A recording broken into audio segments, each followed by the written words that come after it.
Greetings, everyone. Greetings, everyone. How are you all doing today? So, unfortunately, Carrie Cassidy couldn't join us this afternoon, or rather morning, but she will be joining us Monday evening at around 5. So, she will be with us. However, today's subject is going to be very, very good, and it's very central to what's happening in our world right now, especially with the shift of the ages that we're about to undergo as I speak.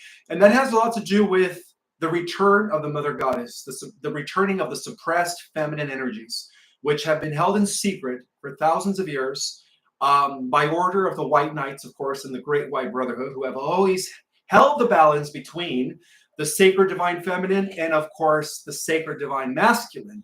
So we're going to go over some of the ancient manuscripts, specifically the Pistis Sophia, as well as other archaeological manuscripts that many scholars have uncovered, revealing a whole new prehistory of Europe that we weren't supposed to know about, and how it ties in to revelations and, of course, prophecy.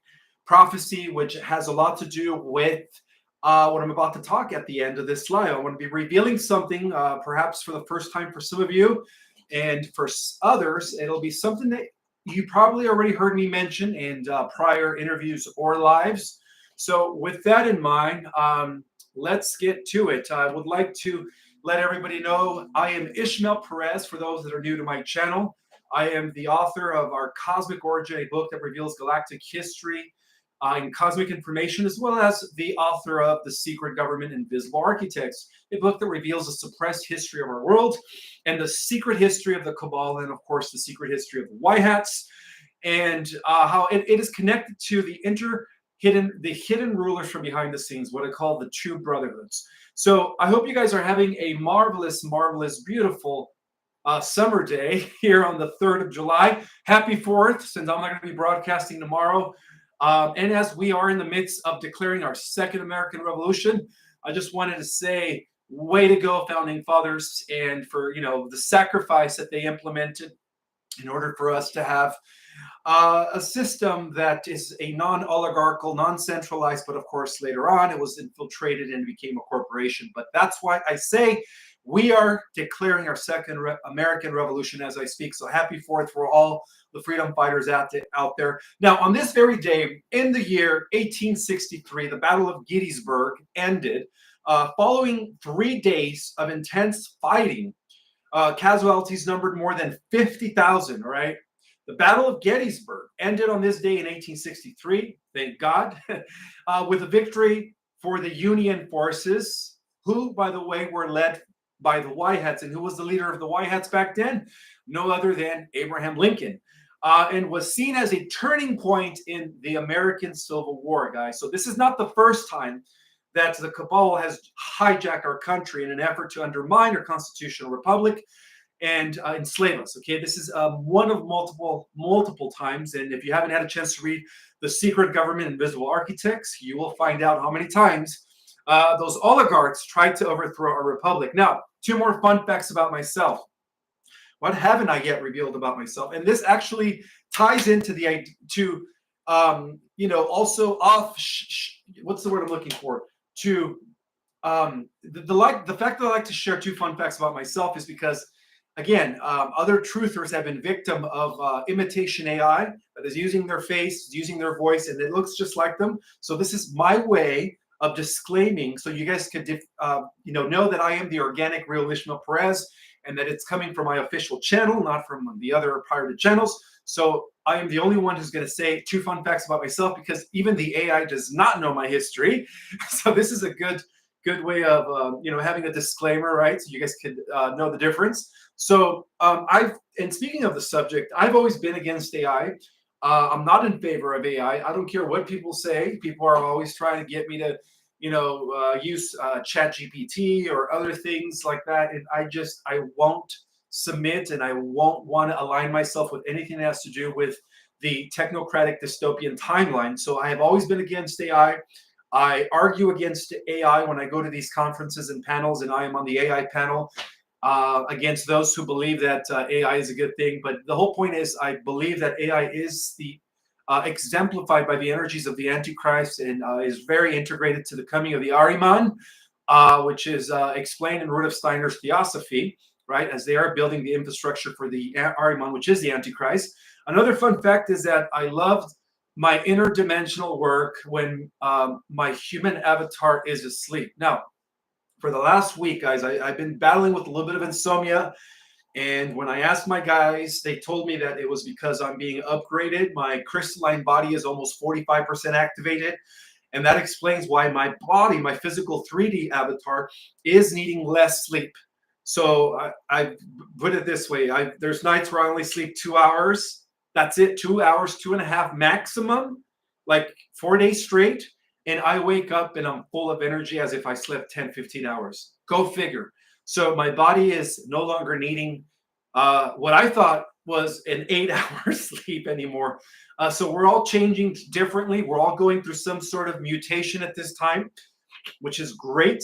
Now, now that I mentioned 2 fun facts about myself, I wanted to remind you guys that I do have an upcoming course on the 15th of July. Go to my website, www.ourcosmicorigin.com, and get mind blown with learning about an in-depth analysis of the cosmic structure, the different dimensional planes, the different advanced types of ETs, civilizations, functionaries, commanders, councils, Stargate. I mean, this is going to go really deep. Okay, so just go to my website and make sure you guys sign up for my July 15 course. And then finally, but not least, before I get into today's subject, I will be in San Diego this coming Sunday on the 7/7 portal. It's going to be an honor to be one of the panelists at the Starseed Conference, the first international in-person Starseed Conference. Again, if you can't go in person, which the tickets are only $77, you could also get through my website.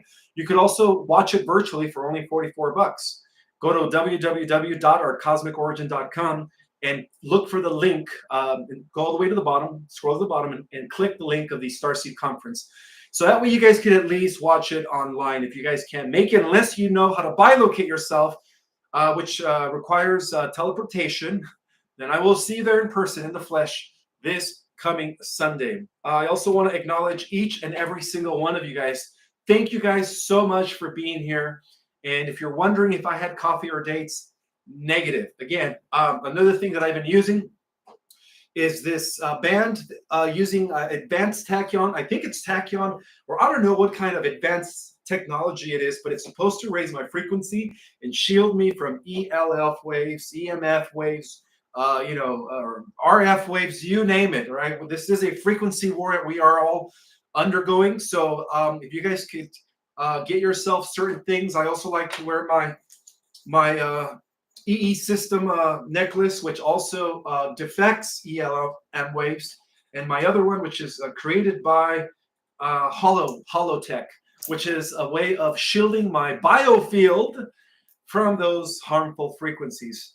With no further ado, if you are new to my channel, please subscribe. It helps my channel grow, as I do broadcast about 2 to 3 times a week when I have a chance. Of course, I've been busy lately, but I do get to, I do want, my intention is to keep sharing information till the ascension takes place. Okay, so that's my intention, and that's why I have this channel. And I do want to welcome a few of you who are in the house: Teresa, Della Vega, Radiant Guardians, not the Mothman, not the Mothman. Mothman is in the house. I guess his truck is working. It's not broken down anymore. Simone S is in the house. Sylvia Foster, Anna Zandelvelt, I believe, Sam Griffin, Ricky Lee, 1111, Nancy, Mary J G. Who else is in the house? Matthew Chronicles, if you're out there. Yes, I'm going to say your name. Shout out to my brother, Matthew Chronicles. How you doing, brother? I always read your comments saying, say my name, say my name. Sounds like that Beyonce song. Anyway, all right, so with no further ado, guys, let's talk about why did the patriarch suppress the divine feminine, right? For multiple reasons, guys, for multiple reasons, okay?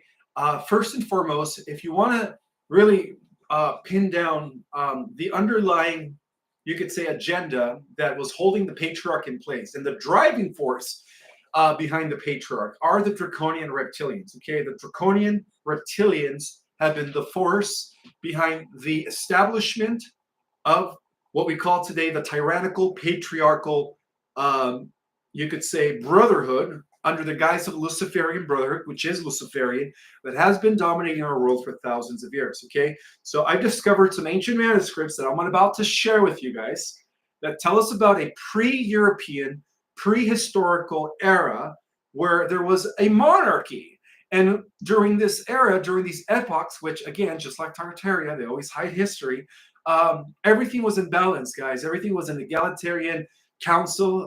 Men and women were held equal. Of course, at the highest level, it was run by a goddess, or what we call the divine feminine, the high priestess. But men were not slaves. Men were considered their equal, and they had a balanced society, a thriving, healthy ecosystem, where they understood the cycles of nature. They were in alignment with the cycles of nature. They were in attunement with the four fundamental forces. The four elements, and of course the fifth hidden element known as the ethers, and how this was really a time of ancient mystical magic.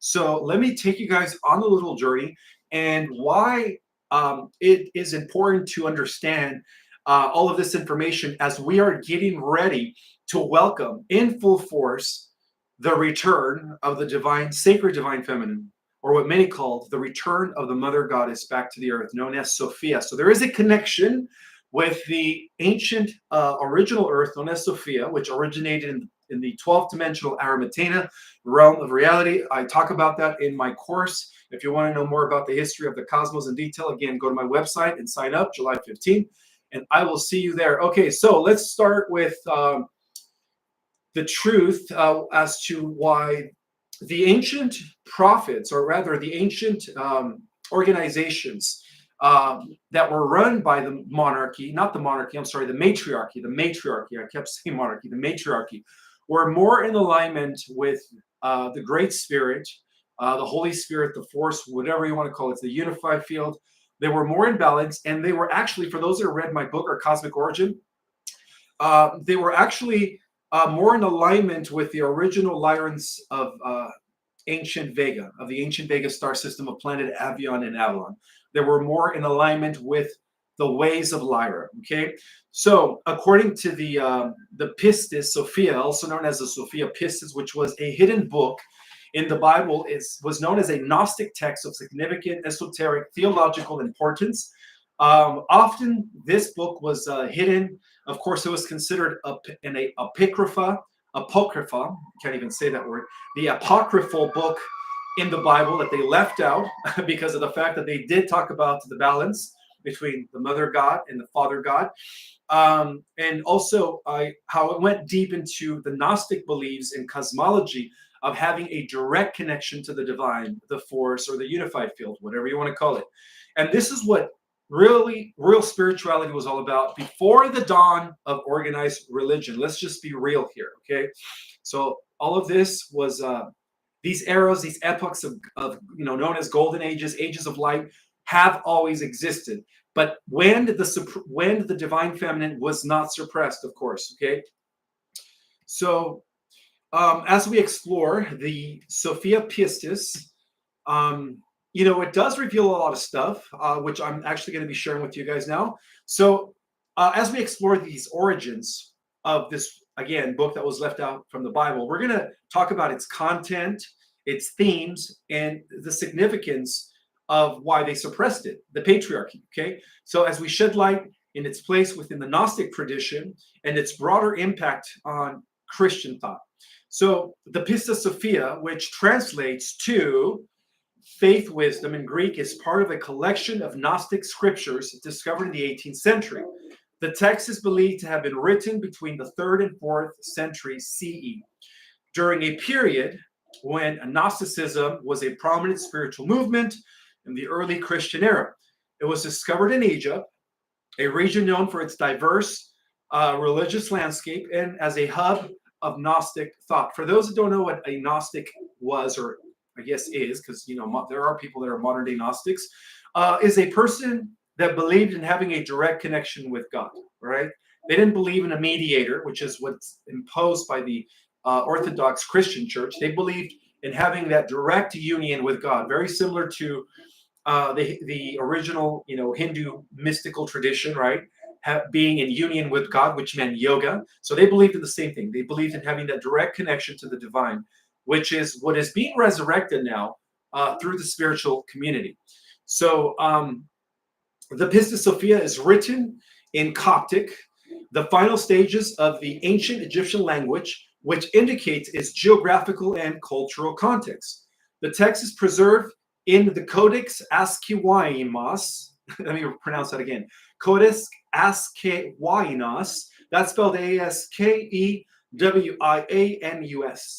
A manuscript acquired by the British Museum in the 18th century, and it comprises a series of teachings attributed to the Jesus Christ after his resurrection. So the Pistis Sophia is a complex and multi-layered text structured as a series of dialogues between, of course, Jesus and his disciples, particularly Mary Magdalene, who plays a prominent role. And for those that have seen that famous Leonardo da Vinci painting known as the Last Supper, and if you look to the right, symbolically, Jesus is passing this chalice that kind of symbolically represents the blood, right? The Holy Grail blood, over to Mary in the form of course, wine. I don't know. But he's passing that over to Mary. So if you guys look at that famous Da Vinci painting known as the Last Supper, what you see to his right is a woman with red hair. That, my friends, was Mary Magdalene. And it is believed, according to the secret knowledge, that that according to the rites of the Kohenite, rites of marriage, as members as priest and high priestess after the order of Melchizedek, they had to be wedded. So it is believed that the story of the wedding of Canaan has a lot to do with the fact that it was Jesus' Mary Magdalene's own wedding. Okay, so that's another cover-up.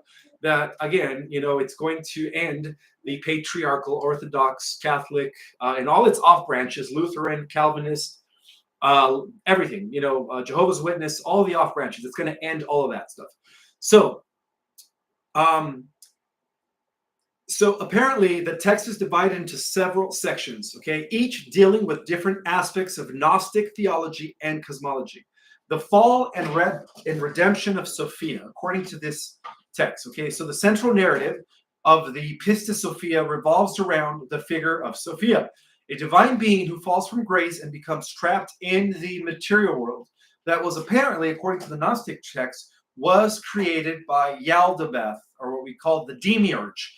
Well, the demiurge is another name, is the esoteric name to describe Enki Poseidon, the master geneticist, who again downgraded the current Adamic or spiritual Adam race that existed during the times of Atlantis.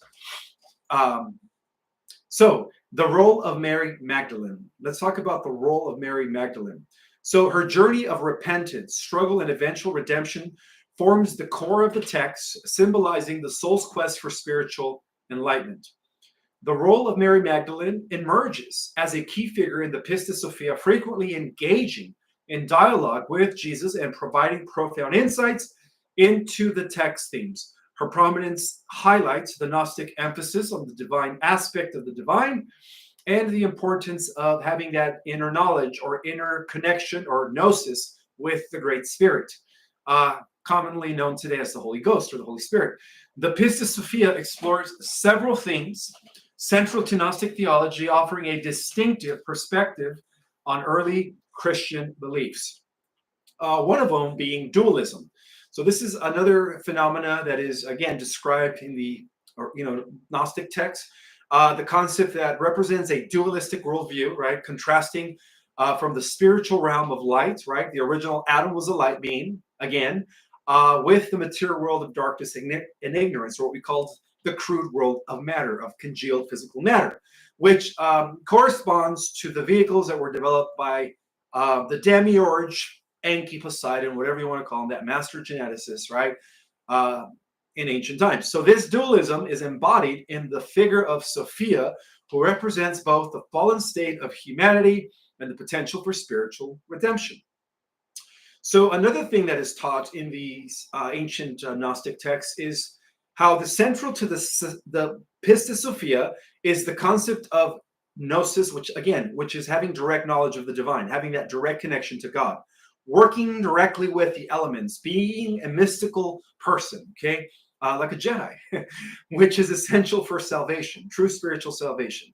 Unlike Orthodox Christian teachings that emphasize faith and obedience, again, the concept of being obedient and having, faith in something that is outside of us was totally driven by the Luciferian Brotherhood, okay, in the organization of organized religion. So Gnosticism places a higher value on acquiring esoteric wisdom and understanding the hidden truths of the universe. So what is the role of the divine feminine? Okay, so according to these texts, they elevate the role of the divine feminine through the figure of Sophia and the prominence of Mary Magdalene.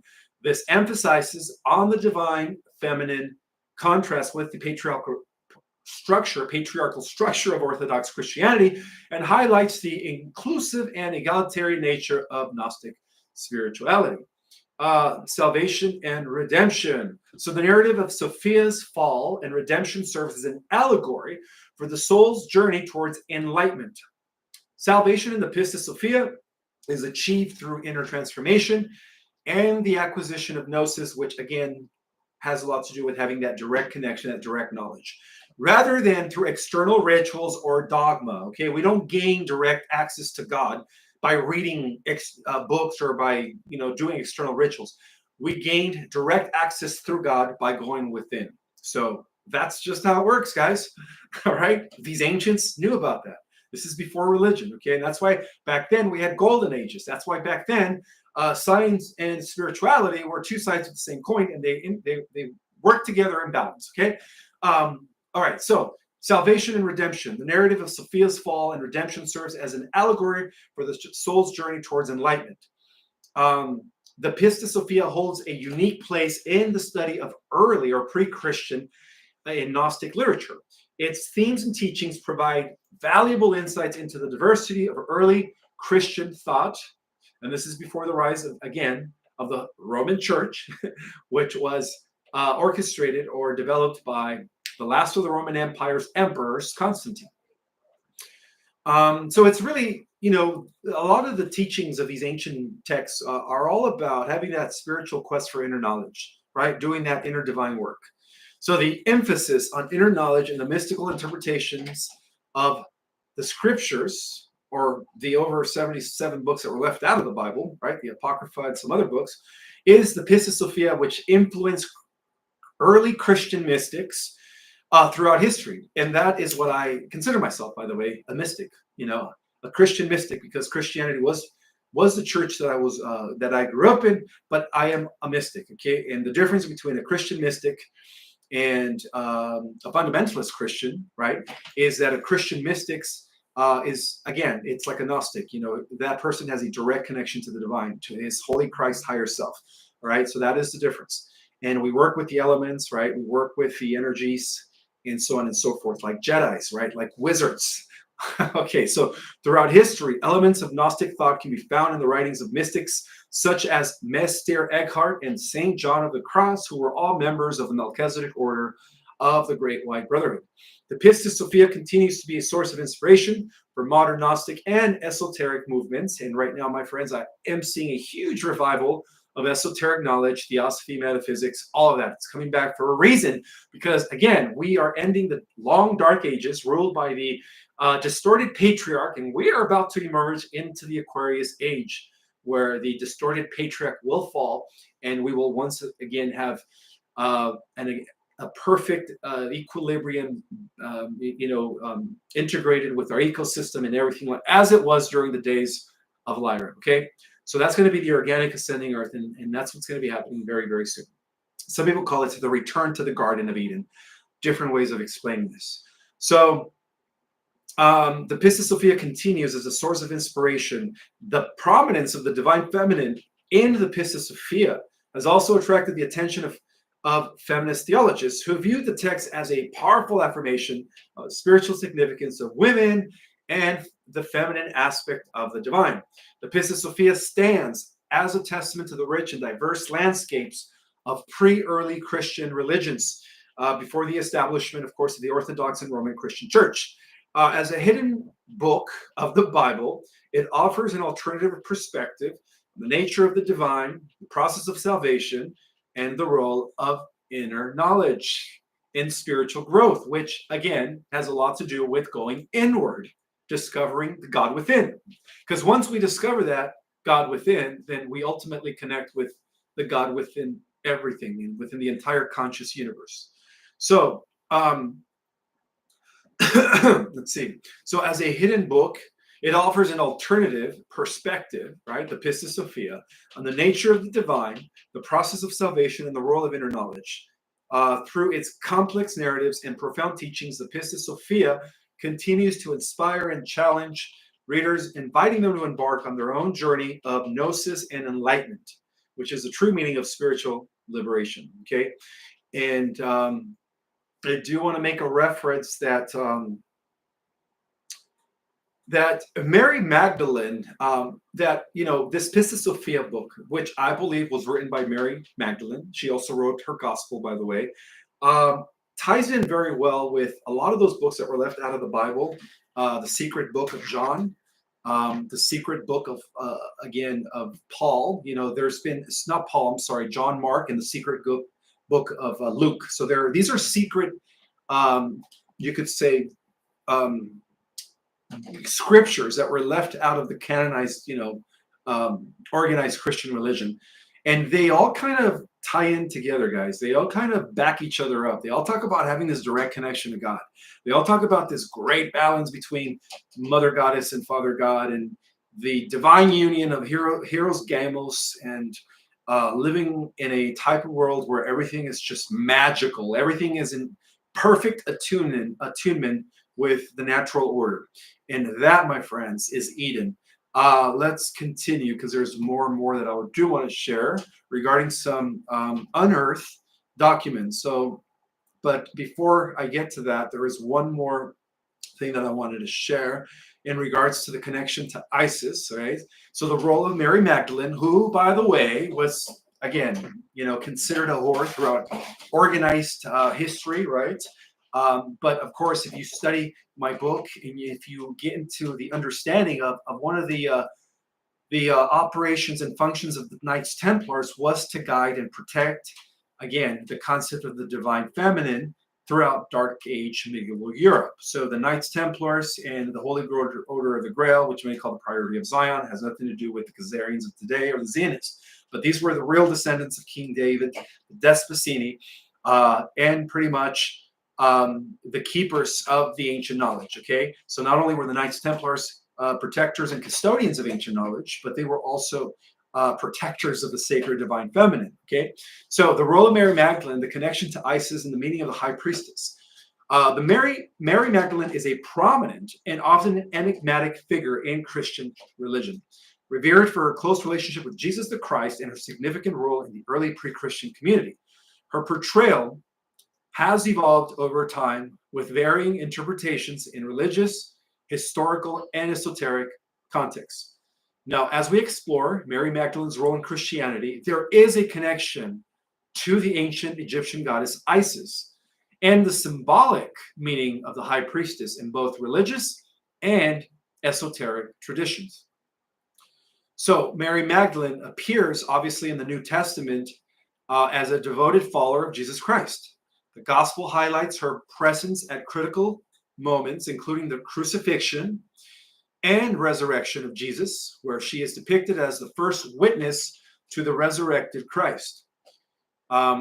She was known, according to the secret gospel, she was known as the Apostle of Apostles. And a lot of that has to do with the fact that she was his wife. Again, according to the Kohonite marriage doctrine, which is associated with the ancient order of Melchizedek, which they were both a part of as members of the Essene secret society community of Qumran, they had to be wedded. And believe it or not, this might come as a shocker to some people. It might trigger some people. But again, we're living in a time where everything needs to be revealed.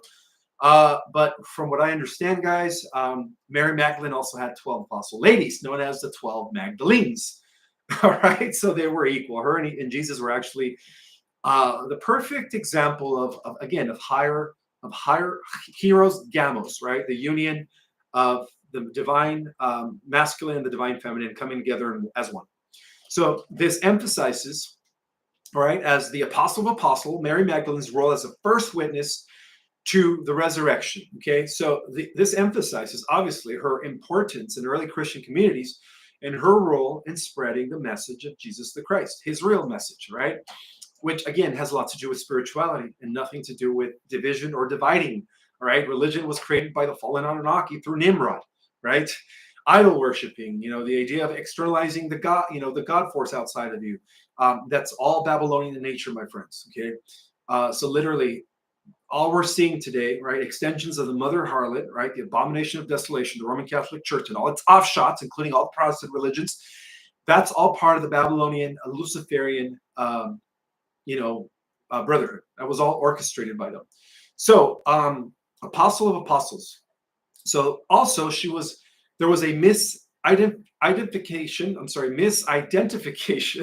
and repentance. So over time, Mary Magdalene was conflated with other women in the Bible, particularly Mary of Bethany and the unnamed sinner in Luke's gospel. And this is what the Catholic Church did.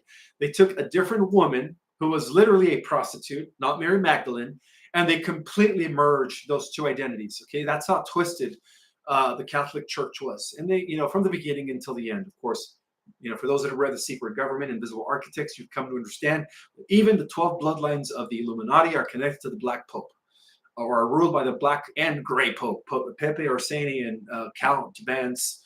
What's the other guy's name? But anyways, you'll read it. Mary Magdalene's role. So let me continue here. This misidentification, okay, trying to emerge the real prostitute, as explained in the Gospel of Luke with Mary Magdalene, contributed to her portrayal as a repentant prostitute, okay? A characterization imposed by the organized Christian church that has been challenged by modern scholarships. Because again, all of the evidence, according to these documents, which a lot of them were unearthed in Nag Hammadi, in I believe in the 1960s, right? The Dead Sea Scrolls. They're all you could say conflicting, and they're all contrary to what we've been taught pretty much about Mary Magdalene.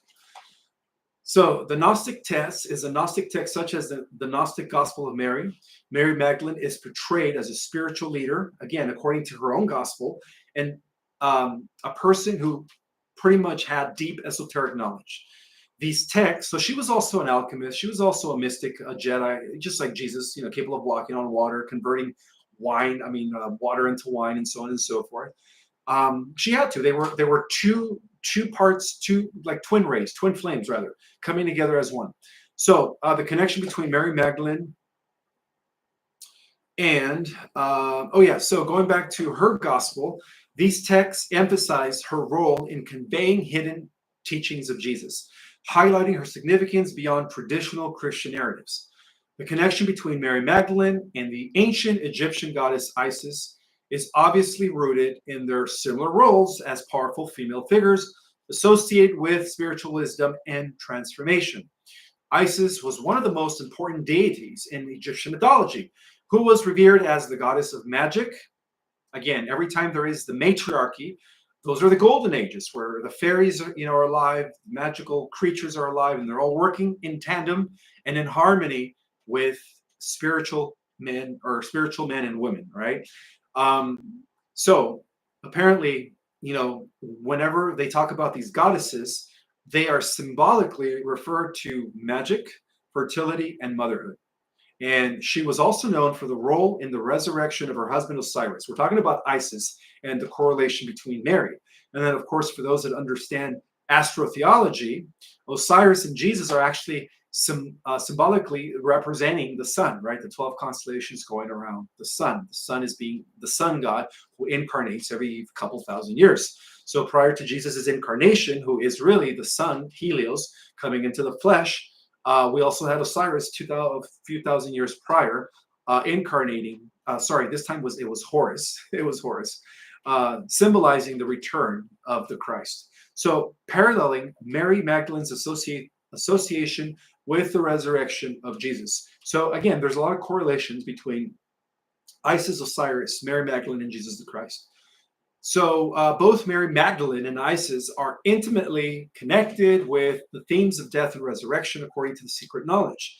Isis's efforts to resurrect Osiris mirrors Mary Magdalene's role as the first witness to Jesus' resurrection, symbolizing hope and renewal. And again, we see this as a metaphor in the movie The Lion King, right? The Lion King, the cycle of life, right? So in the movie The Lion King, Scar represents Seth, who kills Osiris, dismantles him into endless pieces. Of course, according to legend, Isis, she finds his phallus, and through his phallus, she's able to conceive and gives birth to Horus, which represents the returned Simba. Okay, a lot of these movies are symbols of these ancient stories, guys.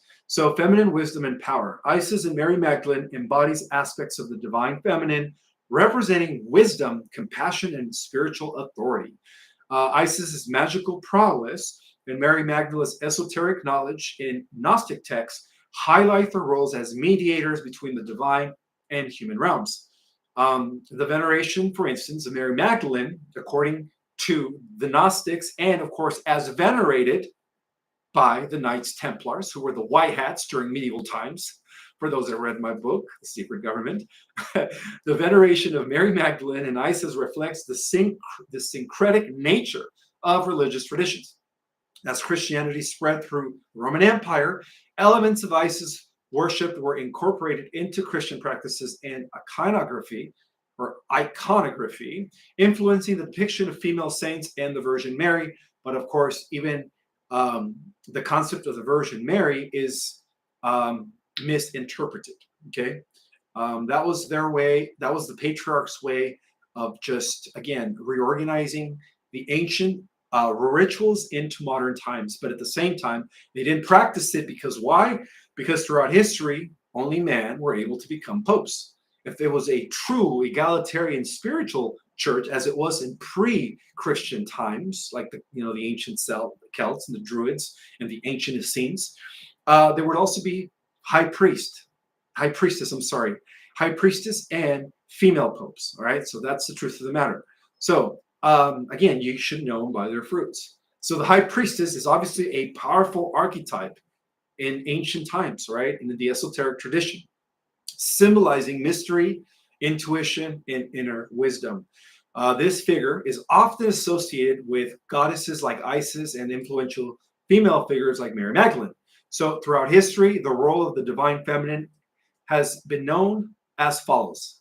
Okay, so they've always been keepers, okay, keepers of hidden knowledge, all right? And that's something that is attributed to the role of the ancient priestess. And you could also trace this back to Atlantis and technically Lemuria, where it originated, right? Lemuria was a complete matriarchy that eventually, again, became corrupted. But during their uncorrupted era, right, when it was a non-distorted matriarchy, everything was in balance, okay? Everything was in balance. And that's what it's all about, guys. It's having a balance where there is no distorted matriarchal or distorted patriarchal, okay? Because those are the shadow aspects of these, metaphors, right? So they were keepers of hidden knowledge. That's the first thing that the high priestess have always been known, okay? For representing the guardians of esoteric and mystical knowledge. And that explains why throughout through the Middle Dark Ages, a lot of them were killed as witches. Okay? But of course, the Knights Templars used to protect them. But after, they condemned the Knights Templars. Anyways, that's a different story. This figure is often associated with goddesses like Isis and influential female figures like Mary Magdalene throughout history. The role of the divine feminine is as follows. As mentioned, the high priestess represents the guardian of esoteric and mystical knowledge, embodying the role of a spiritual guide who reveals hidden truths. This parallels Mary Magdalene's depiction in Gnostic texts as a bearer of secret teachings. Again, as a reminder, she did have 12 female apostles, just like Jesus did. And I hope I don't get a strike for that here.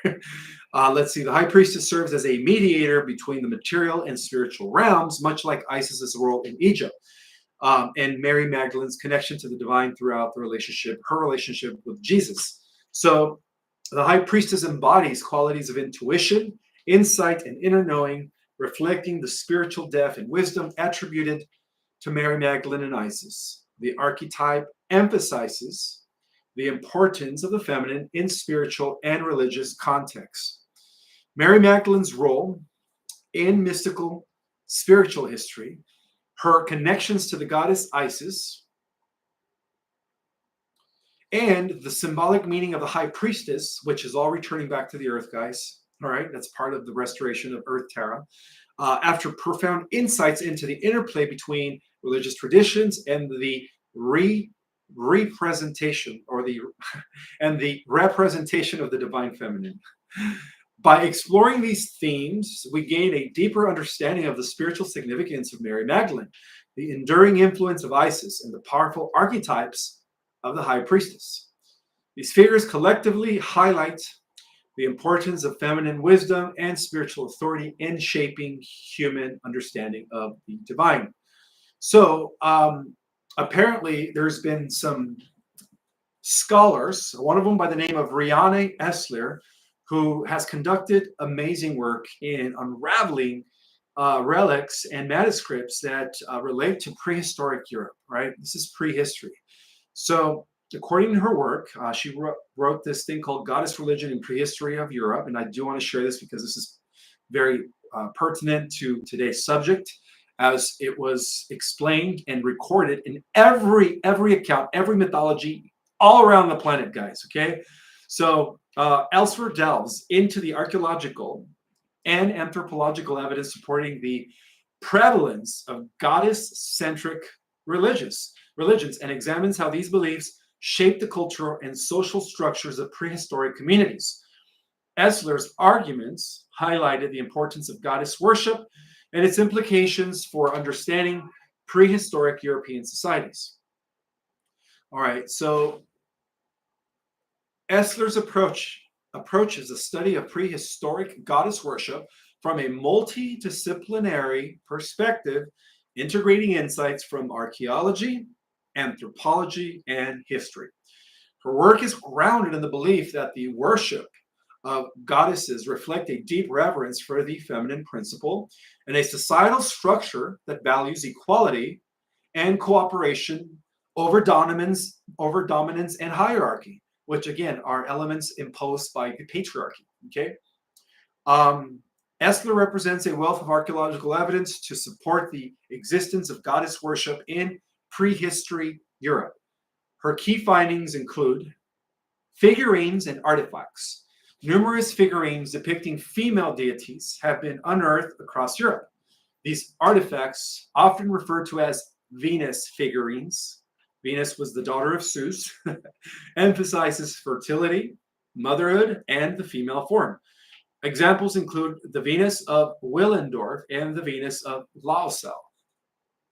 Burial practices, all right, burial sites from the Neolithic period often contain grave goods and decorations that suggest a reverence for female deities. The presence of these items indicates the significant roles of women in goddess worship in funerary rites. Symbolic imagery, okay, symbols associated with fertility, life cycles, and nature, such as spirals, crescents, and serpents, are prevalent in prehistoric European art. These symbols are often linked to goddess worship and the veneration of the natural world. Temple sites, okay, archaeological excavations have revealed temple sites dedicated to goddess worship. Notably,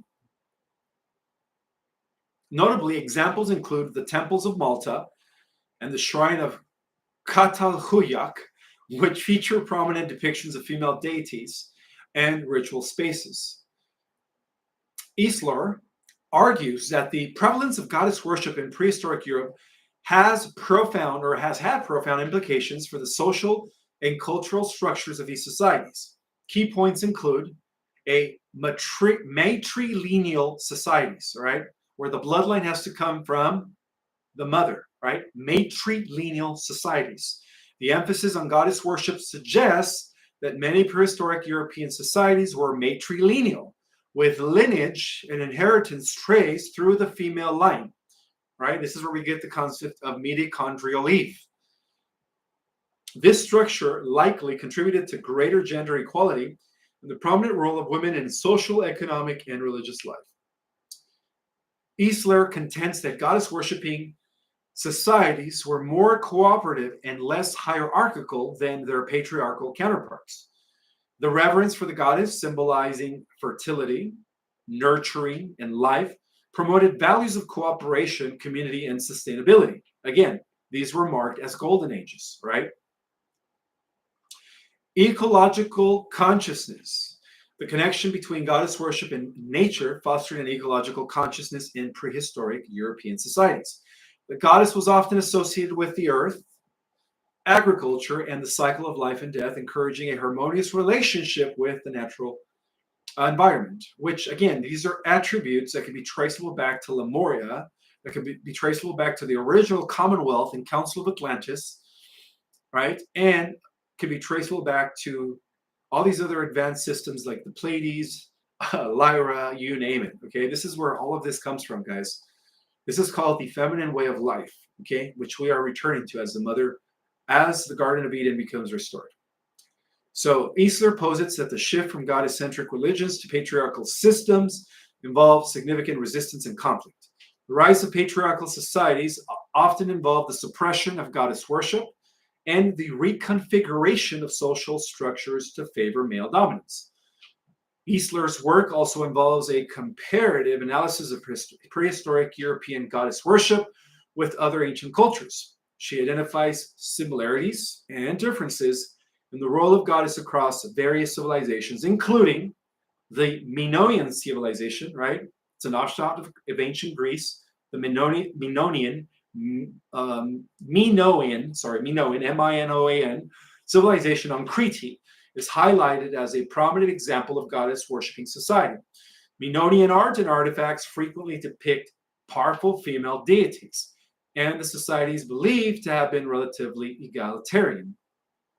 Comparisons are drawn with ancient Near Eastern cultures as well, where goddesses like Inanna and Ishtar played central roles in ancient practices. While these cultures also revered goddesses, they eventually developed more patriarchal structures, and that was when the world was infiltrated by the Luciferian, Babylonian, Mardukian, Belial, Baal, sons of Belial, Baal bloodline, whatever you want to call them, the Illuminati families today. This Indus Valley civilization, all right, also had it, right? That's in ancient India, right? Is another example where goddess worship was prevalent. Artifacts from this civilization depict mother goddesses and fertility symbols, suggesting a similar reverence for the feminine principles. Eisler's theories on goddess worship in prehistoric Europe have sparked debates and controversy within the academic community. Well, why wouldn't it be? Even our current modern academic community is controlled by the Jesuits. The Jesuits, the core of the Brotherhood of the Snake, right? The dark side. They've always controlled the universities and the educational systems. Of course, they're going to be controlled. So some of the criticism includes, maybe this is some. Okay, it's fine. I don't think this is good information. I don't think it should trigger any algorithms. All right, so I do want to continue sharing. I mean, this is fascinating information. Okay, so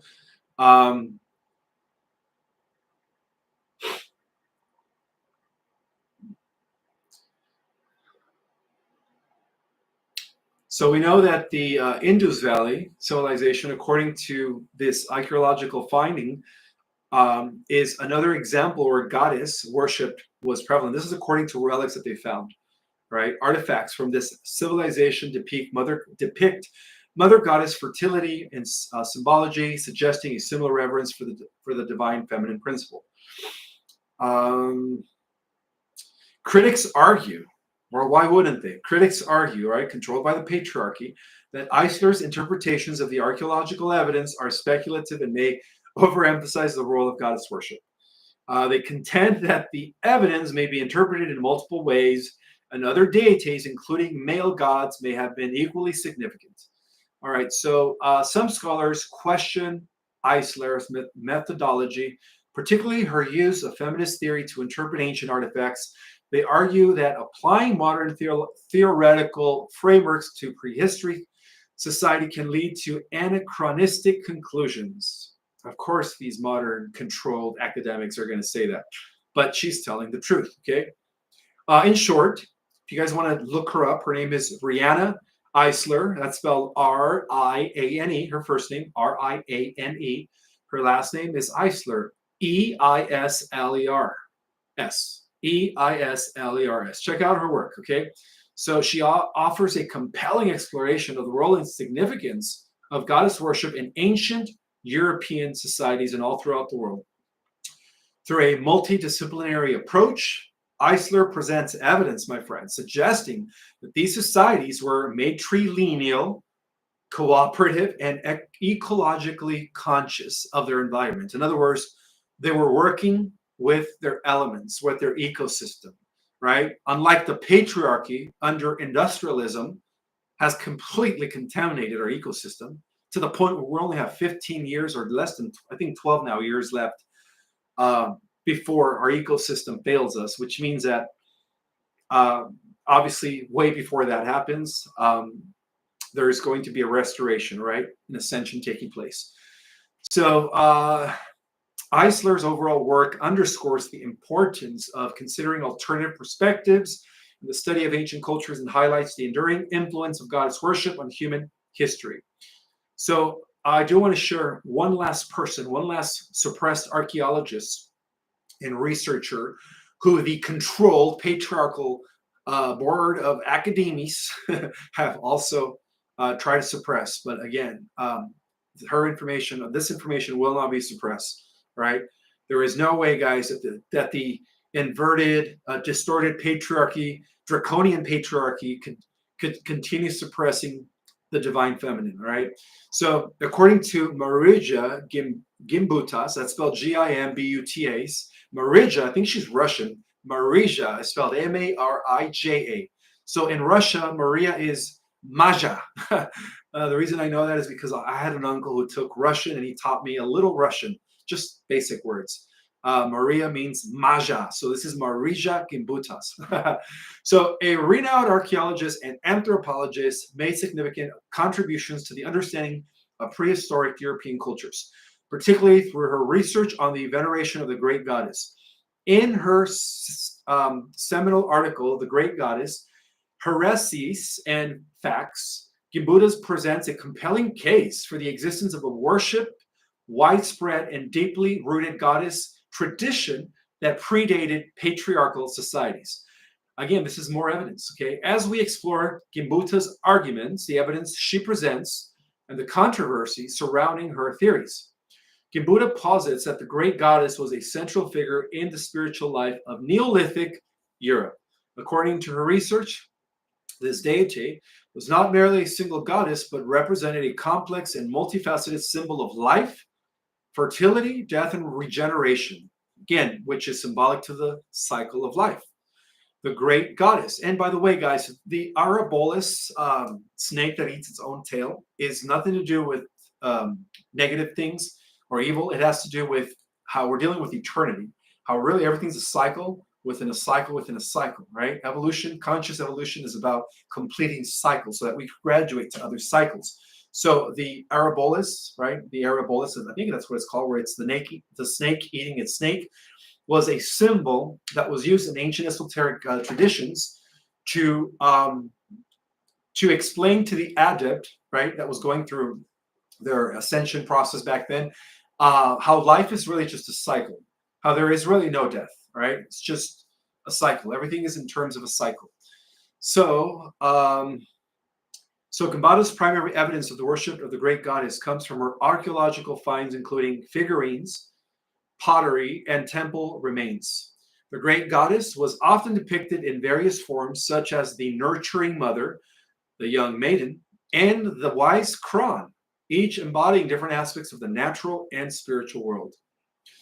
So these artifacts that she found in sites across Europe depict female figures with pronounced breast and hips, symbolizing fertility and motherhood. Some of these notable examples include, and I've seen this before, when you look at pictures of Aphrodite, she's You know, she's very voluptuous. You know, she's not like your typical skinny girl, right? She's got, you know, a belly. She's got big thighs. She's just thick everywhere. We see these pictures of symbolizing ancient fertility, right?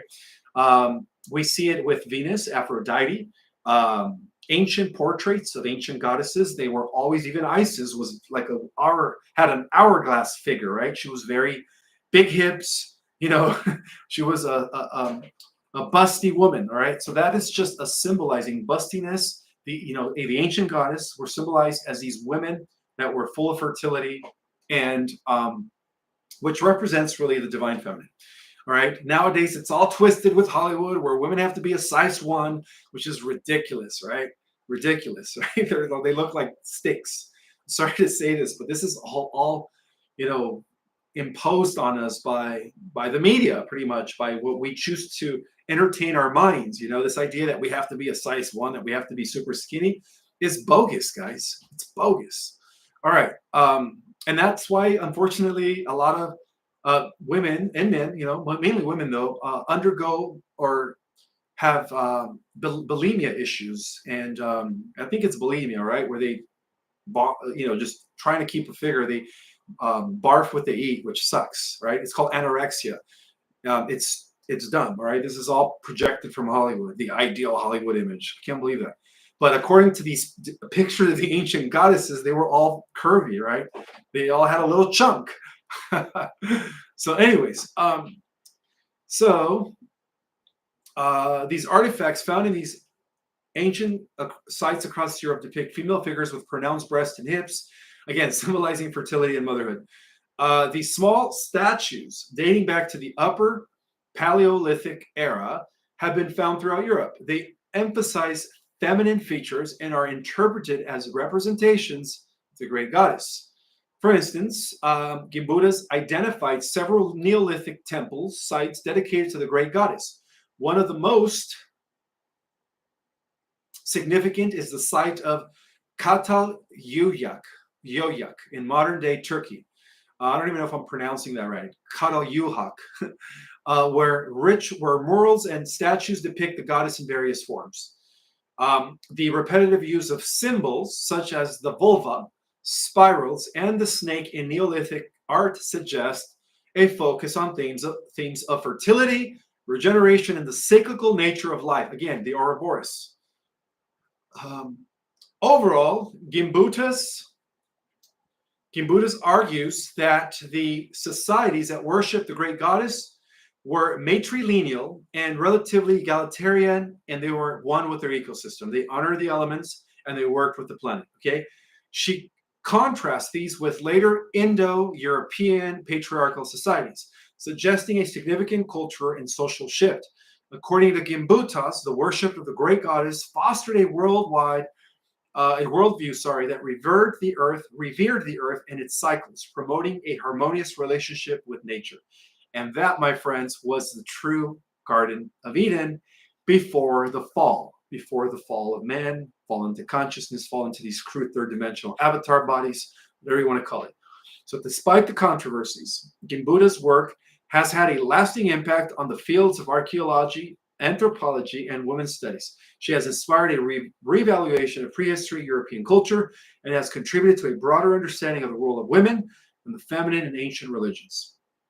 Her theories have also influenced contemporary spiritual movements that seek to revive and celebrate goddess worship. So Marija Gambata, the great goddess, her work is called The Great Goddess, Heresies, if you guys want to look into it, and Facts, offer a thought-provoking exploration of the worship of the great goddess in prehistoric Europe, but technically all over the world. While her theories remain contentious, they have opened up new avenues of inquiry and have challenged prevailing narratives about the origins of human religious practices. Gimbutas' work underscores the importance of considering diverse perspectives and interpretations in the study of ancient cultures. So with that in mind, I will be opening it up for Q&A at this time.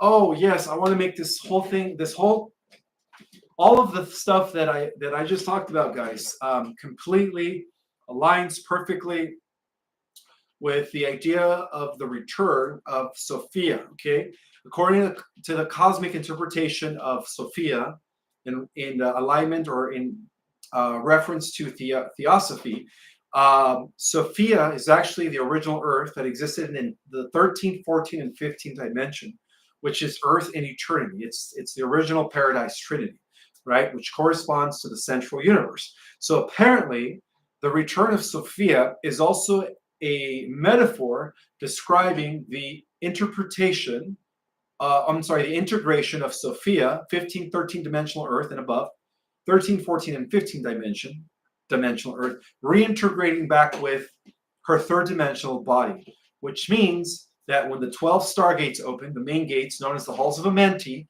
not only are we going to be having access to 5D Terra Earth, but we're also going to be having access to 8th Gaia Earth, 12D Arimatena Earth, and of course 15D Sophia Earth. Okay, so that is how all of this kind of works together, and it's all connected. The esoteric knowledge, the Osophy, the secret gospels, Gnosticism, they're all trying to describe an event that is taking place now that has a lot to do, again, with the reintegration of Earth back with her higher versions of herself, going all the way past Arimatena to Sophia. Just great, great news. I hope you guys understand that part. The return of Sophia, that's right. I'm seeing it in the chat. Let me put my glasses on so I can answer some questions. How are you guys doing today on the, what is it, the 3rd of July? 3rd of July. Hope you guys are having a wonderful, wonderful evening. Again, Carrie Cassidy couldn't join us this afternoon, so she will be with us Monday night. She will be with us for Monday night. And Saturday, due to a time difference and due to conflicting schedules, I will be having a guest. I don't know, some of you know him, some of you don't know him, but he goes by the name of Scott McKay, Patriot Street Fighter. So he's going to be joining me Saturday afternoon, or morning rather, at 9. So that's going to be an early interview.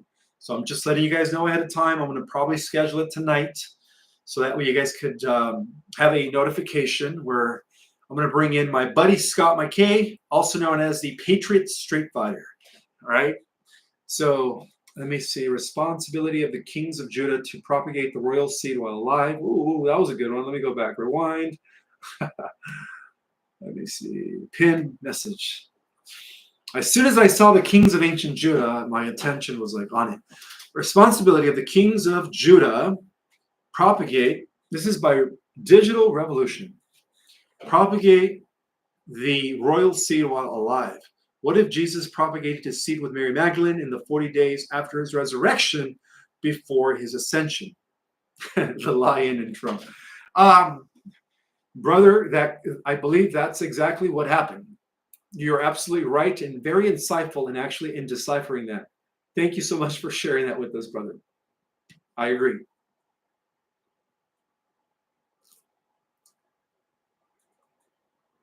Let me unpin this now.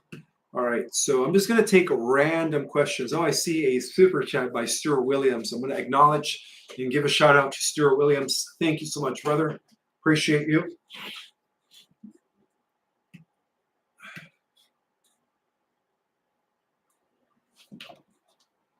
If you guys have questions for Carrie Cassidy, make sure you guys write those down. We could ask her about, she's interviewed William Tompkins, who worked on the Solar Warning Secret Space Program fleets. She's interviewed some guy by the name of Duncan, who was involved in military industrial complex black operations. She interviewed also, I believe, many whistleblowers, including, what's his name? The guy who was involved with Montauk Project, I forget his name, Nichols, something like that, Preston Nichols. So she interviewed I believe, over 50 or 60 people that have been involved in these top secret, shadow government operations. So if you guys have any questions for Carrie Cassidy, she's been doing this work, exposing, what's really going on from behind the scenes for over 25 years. So it's going to be a pleasure having her.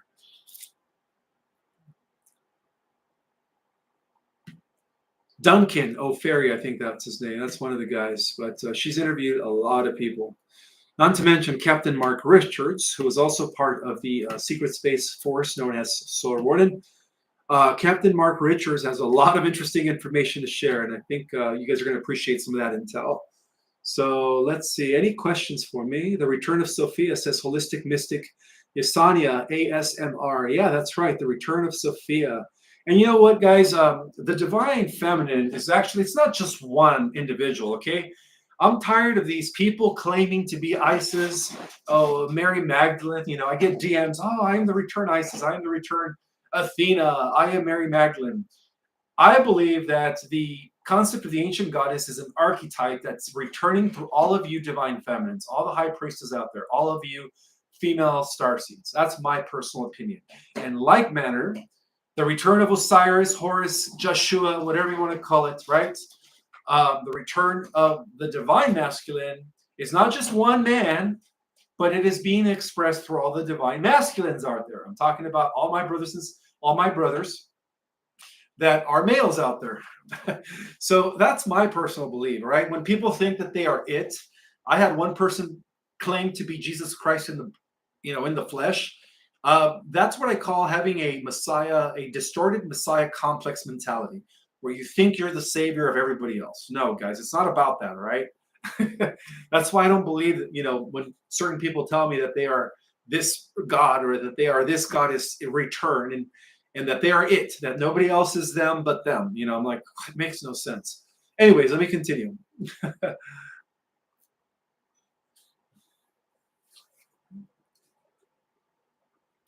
Also, guys, if you guys could hit the like button, that would be greatly appreciated.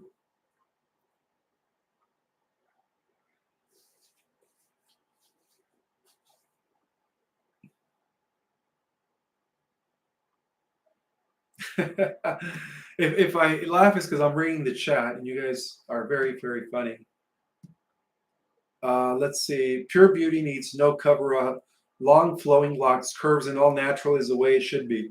Well, that's the way the goddesses were depicted, guys. The goddesses weren't these, skinny size 1 figures.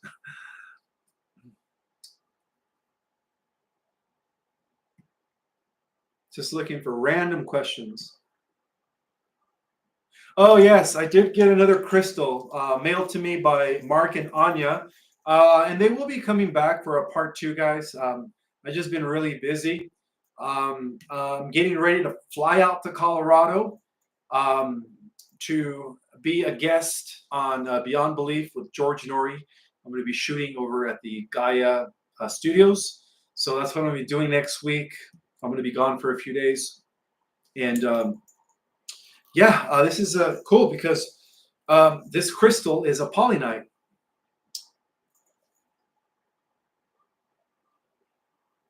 Okay, so Jacob Taylor says, seriously, he's looking to the crystal from Anya and Mark.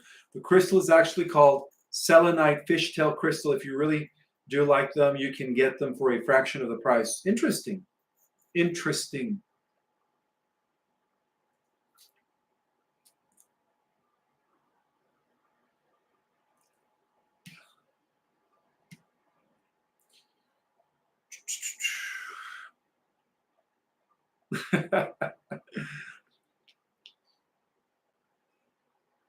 Mathis Chronicles, how you doing, brother? Shout out to Mathis Chronicles.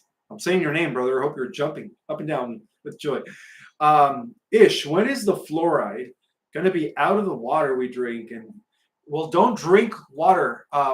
Drink water, but drink. Okay, the best water to drink is not from a plastic bottle. It's from a glass bottle. To give you an example, do I have? No, I don't have it on here. I drink mountain spring water. Okay, it's that green bottle that you get either at Sprouts or Whole Foods. That is the best water to drink. That does not have fluoride. So, but you're probably talking about when you turn on the sink to brush your teeth, or when you are in the, taking a shower. Yes, unfortunately, that water does have fluoride. But it is my understanding that as soon as the positive military flips the switch and does that worldwide mass arrest, right?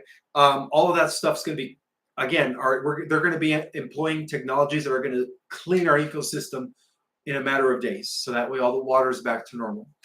And believe it or not, guys, that's actually going to increase our lifespan by 100 years.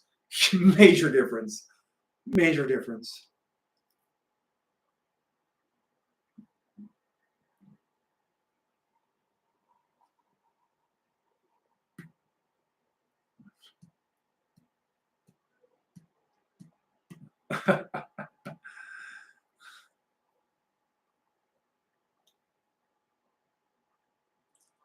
I was just listening to K Raw interview. She wrote about Sophia code. Okay, cool. I didn't know that. The return of Sophia. If you guys have questions, write them in capital letters so I could bypass the chat. Although I'm going to be honest, guys, I love reading the chat sometimes. I love to know what's going in your minds.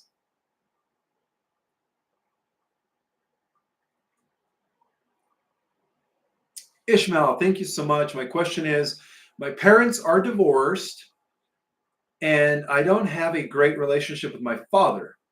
I forgive him, but does that mean I need to let him back into my life? It all depends. If your father's still in a position, if he's still acting, you could say, as negative, if he's still negative, I don't want to say narcissist, but if he's still being negative with you, then you have the right to create boundaries with the people that are going to be bringing your energy down. Absolutely. But if he's not bringing your energy down, if he's not being negative to you, if you don't notice that he drains you when he's around you, then of course, welcome him back into your life. Absolutely. This is the time to forgive. Of course, under the understanding that the person will not be negative with you, because if people are negative with you, that's when you have to cut them loose. Okay, be very picky, guys, as to who you allow in your circle of friends as well. Make sure you're only vibing with people that are uplifting and nurturing you. All right, that's just the way it should be.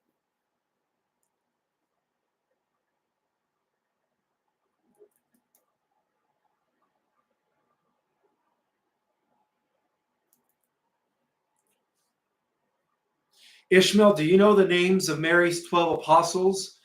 I do not. I do not. I think Martha of Bethany was one of them. There was another Mary. There was two Marys. Martha of Bethany. Um, yeah, I don't have access to those records, man. That's a good question. I wish I knew.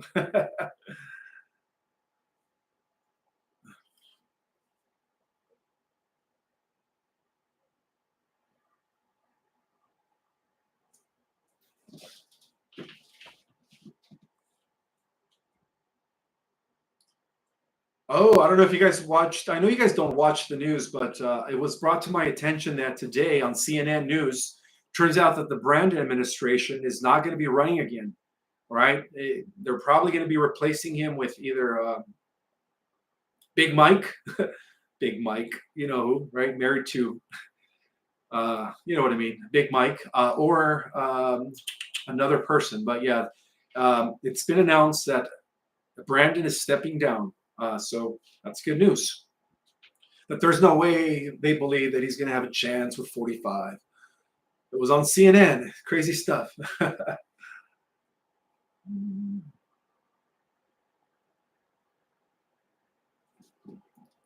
I'm just looking for questions as I'm scrolling down. Whoa, whoa, whoa, it's going fast. Ishmael, if the original moon was used to crash into Lemuria, what will replace the fake moon when the time comes? Okay, so the original moon, just like the original Earth, Tara, dimensions 4, 5, and 6, they still exist in their morphogenetic form, which is their etheric form. Their energy field still exists. So when the 12 stargates open up, that's going to activate the reconstruction of its morphogenetic counterpart, allowing it to rematerialize. So that's the best way to answer that question. Good question, brother. Isis says, "Can you check my super chat?" Isis, I don't know if there. I don't see a super chat. Let me check on my phone. 1 second.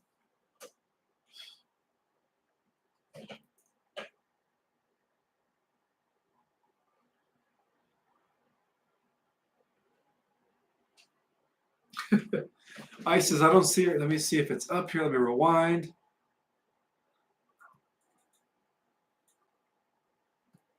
Oh, Isis super chat. I found it, Isis.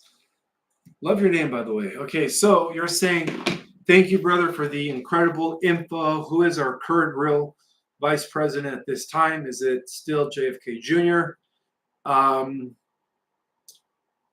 that's a very good question.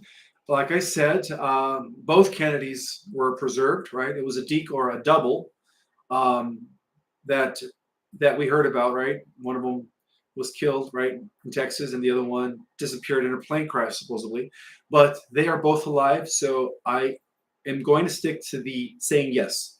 JFK Jr. is still going to be VP, but he will only emerge in the scene after the EBS and, of course, the positive military does a global clean house effect of the swamp worldwide.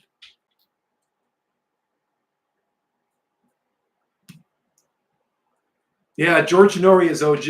I had an opportunity to meet him at the Conscious Life Expo this past February in person, and he's cool, man.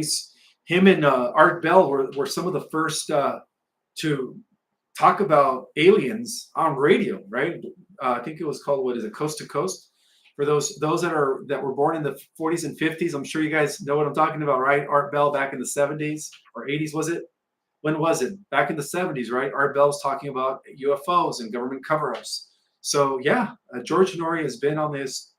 He's one of the freedom fighters who wants to bring about the truth. Let's see.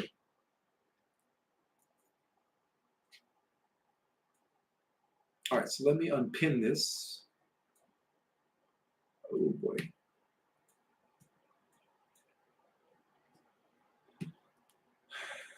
Ishmael, will our clothing and belongings grow big too? Um, um, well, like I said, there is a fifth dimensional or higher aspect of us wearing fifth dimensional or higher clothing that all you're going to do is just integrate with that version of yourself. That's it. That's the best way to describe that. Did Joshua ask for others to worship him after his ascension? This is a question from Indigo Star. No, not at all. Jesus never said, worship me. He said, I will teach you guys the mysteries of the kingdom of God with it, which is within each and every single one of you. And he taught people ascension. He taught people spirituality. He never said, worship me.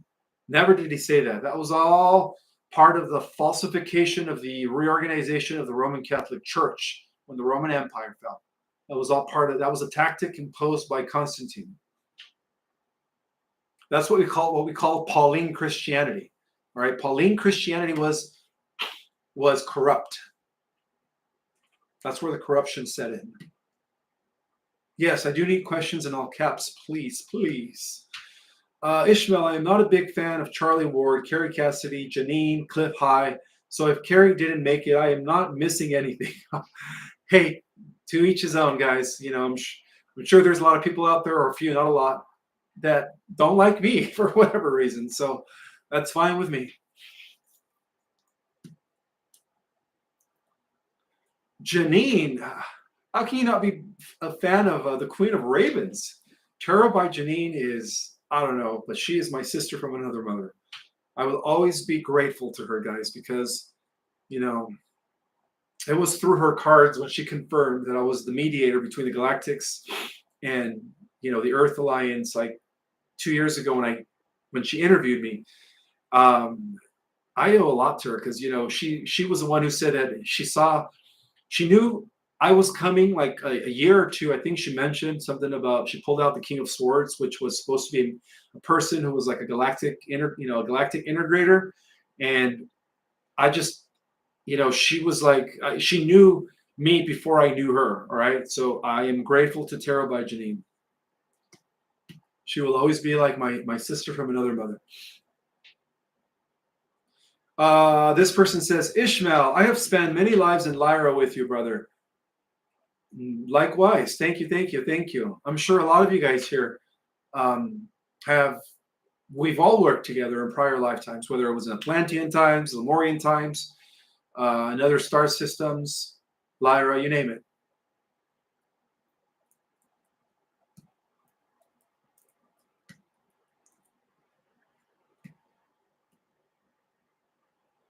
All right, more questions. Let's see.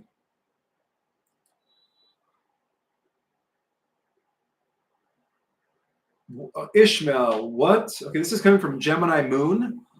Um, Question: what will trees and water wildlife be like in 5D?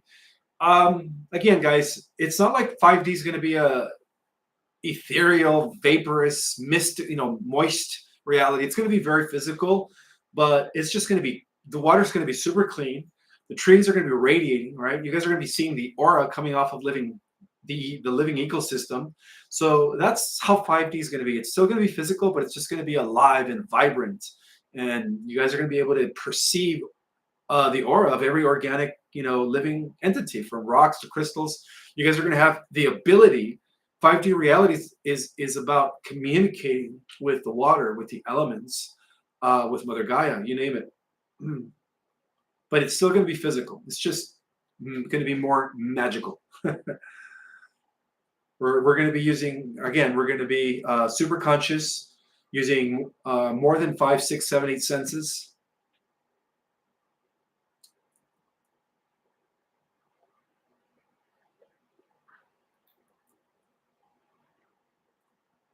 Ishmael, will our clothes? I've already answered that.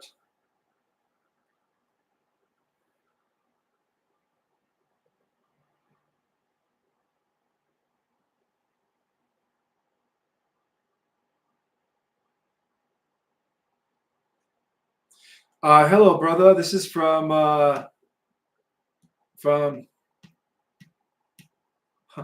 this is from Tahe Sinclair. I hope I'm pronouncing your name right. Tahe Sinclair. Hello, brother. Do you think King Anu was the embodiment of Metatron? I was thinking, since he had so many godlike children, such as Zeus. Thank you. I don't know.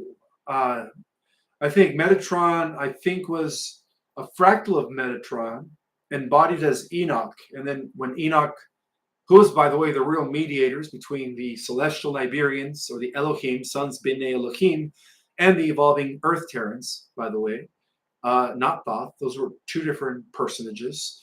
But I never heard of Anu. Perhaps Anu could have been a fractal, perhaps another fractal of Metatron.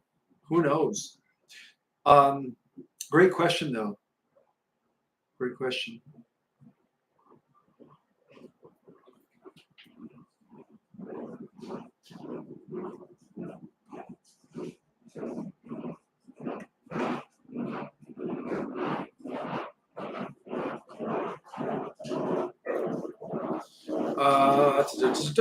Let's see. That's good hit rating for your. Okay, I'm just reading the chat. I'm looking for questions in capital letters.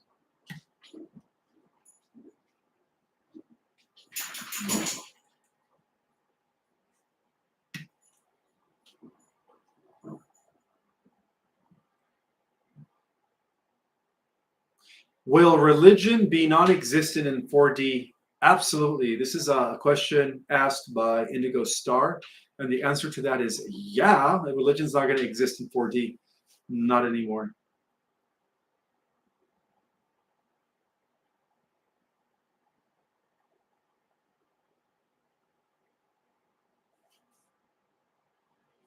That's right. Eliot Savior is reminding us that in these pre-European, these prehistorical times, um, religion and science, or rather spirituality, I don't want to call it religion, but spirituality and science were one. Absolutely. And it's really just their reintegration that is indicating that we are entering another golden age very, very soon.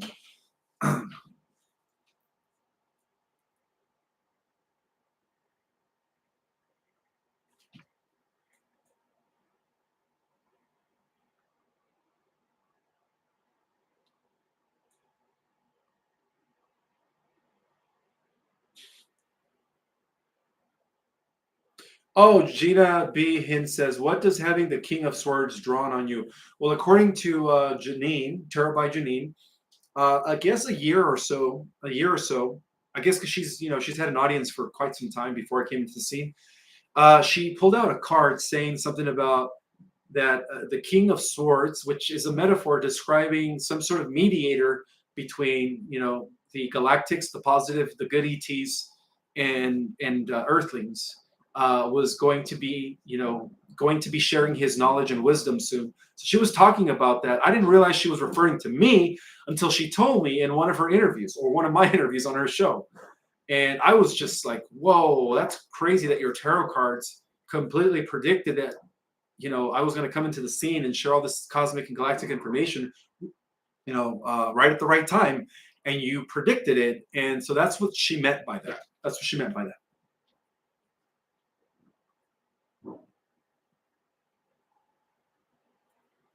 Oh, so your name is pronounced Tafe, Tafe, Tafe. You got it. Tafe. Okay.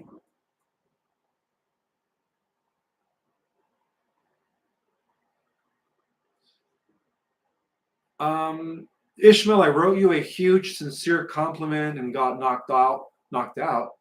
I don't have a moderator. I don't erase nothing. I'm just reading. So it wasn't me, unless it was AI. Who knows? We can't all go with our Earth family. We will be separated if they are not starseeds.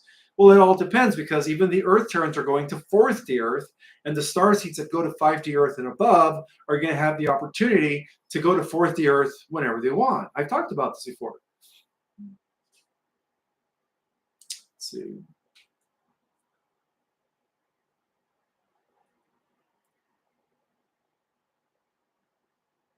How did Janine found me? You must be referring to Tarot by Janine.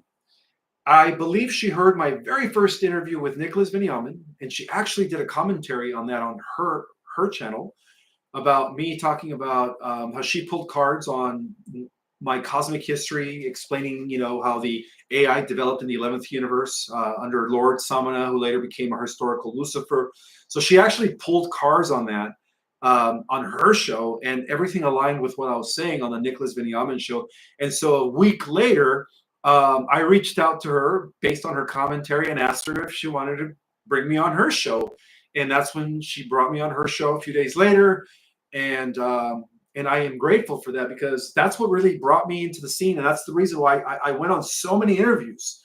Tom Numbers emailed me, and all these other podcasters. I think I had over 100 interviews in a period of about 2 to 3 months, and which was a huge blessing for me. I was able to reach a lot of people in a short period of time, and all because of Janine. So I'm always grateful to her.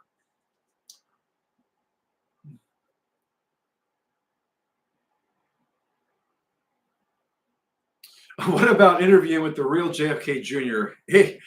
That would be a wish come true, guys. If I could interview him, or 45, I mean, come on, even Nicholas Vinyamin wanted to interview 45 for quite some time, and he's actually met him at an event. So it's kind of hard to have these big players in the Earth Alliance Whitehead community be on anybody's show. You know what I mean?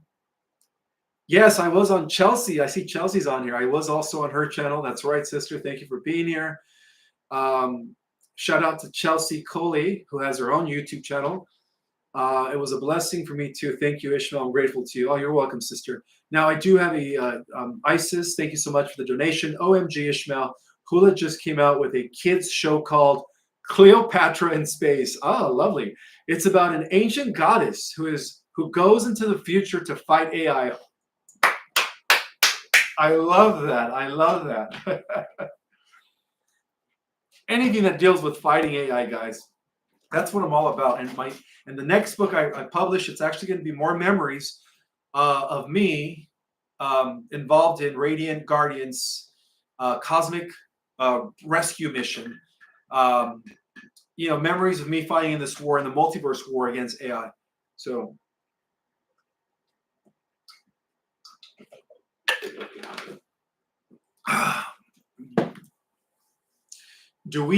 okay, this is from Stuart Williams. Thank you so much for the donation. Do we age regress in 4th or 5D? Very good question, brother. And the answer to both questions is absolutely yes, because even in the 4th Earth Terrans are going to live for a few hundred years.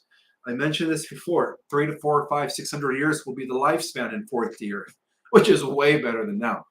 And in the fifth the earth or above, I mean, we're going to go into like few thousand year lifespan to the point. I mean, you go into the 60, that's a few 100,000 years. If you go into the 70, that's considered immortal.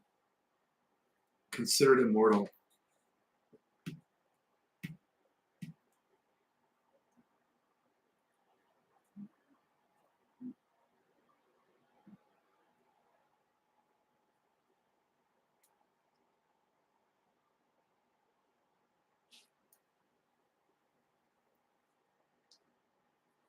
Yeah, the story of Mary, a prostitute, William Henderson, is actually a confusion based in the book of Luke.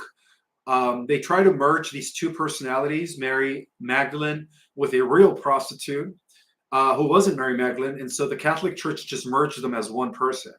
So that's the big fallacy, right? So again, watch the beginning of this live and talk about that. For some of you guys that are just coming in,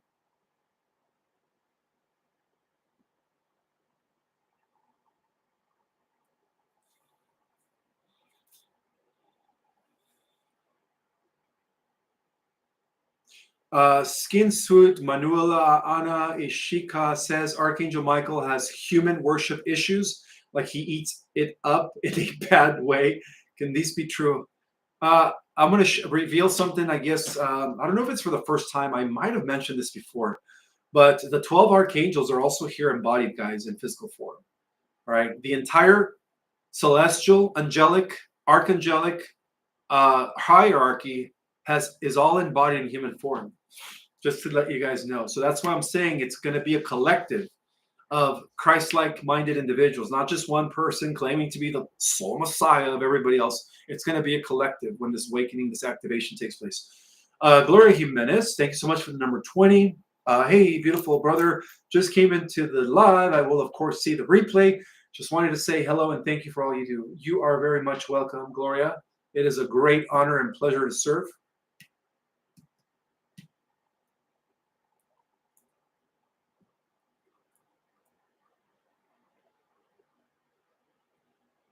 Well, sons and daughters go along with their parents to the next dimension. This is a question from Legion of Lola.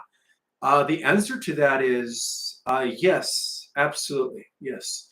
For the most part, children are not accountable in terms of having morality and ethics till the age of 8. After the age of 8, that's when young, adults or kids, rather, they're not young adults, but kids, begin to become accountable for, and in other words, for their actions and stuff and what they do in terms of developing a consciousness based on what's good and what's bad.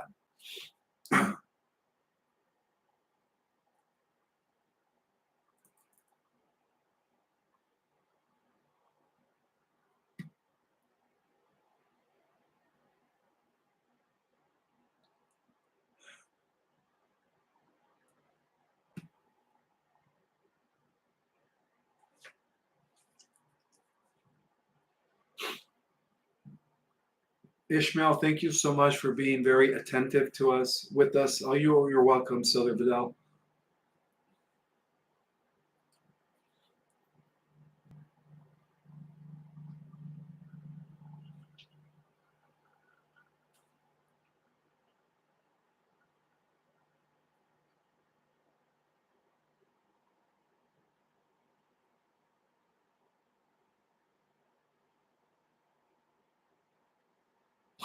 This is an interesting question from Aspen Angel.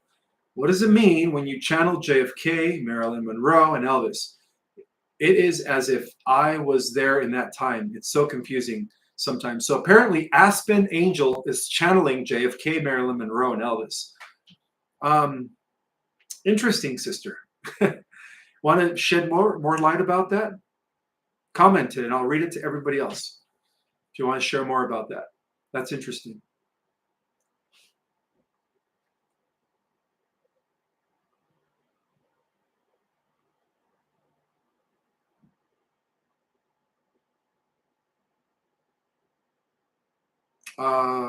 Thank you, brother. You have inspired me to live a more clean and pure life. Feeling way better. Oh, you're welcome. Tai Sinclair. I hope I pronounced it right this time.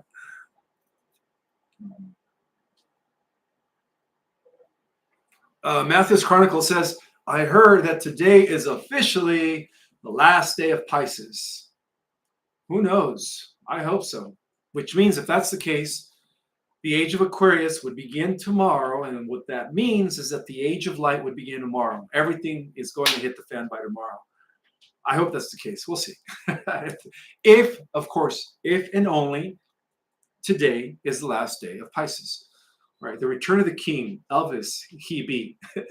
Some people believe that Elvis was a manifestation of Zeus, an aspect of Zeus. Jim Morrison was another aspect of Zeus. No, I'm sorry, he was an aspect of Apollo, the son of Zeus.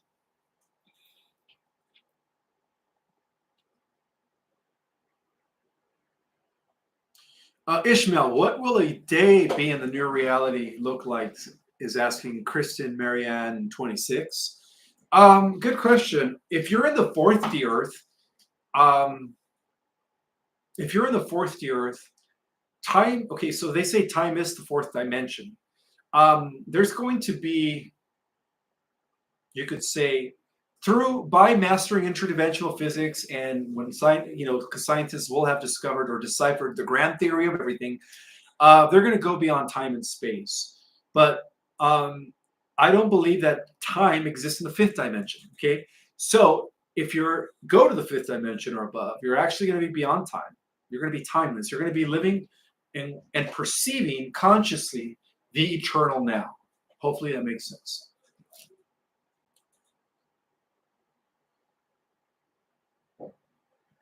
MJF says, Ishmael, I always enjoy your live. You inspire me to grow more and more spiritually. I get wiser and I learn every time. Oh, you are welcome. And that's why I do these lives, because it's like a lamp, like a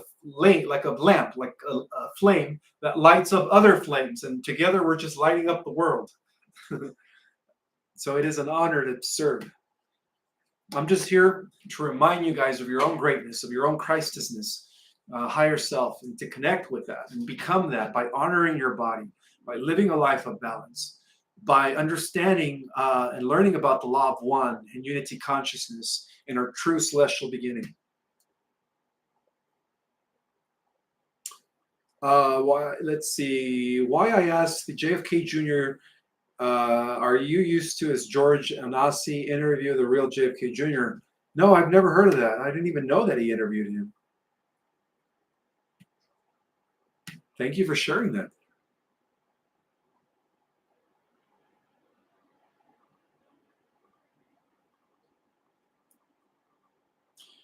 Digital Revolution, I don't know if this is a joke, but he says, why was Elvis's middle name misspelled on his grave?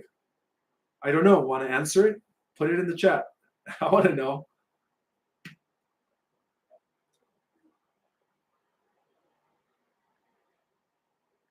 Whoa, let's see. Ishmael, have you heard of the gold and silver order? Yes, those are the highest levels of the emerald order. They come from Aramatena 12th dimensional Earth and 15th dimensional Sophia Earth. Absolutely, the order of gold and the order of silver. And then finally you have the order of the ruby ray, the order of the blue ray, and so on and so forth. These are all different aspects of the Emerald Guardian Alliance. Let's see, Digital Revolution. Does anyone have a twin flame? That's a good question. I don't know much about twin flames. I don't know much about twin flames.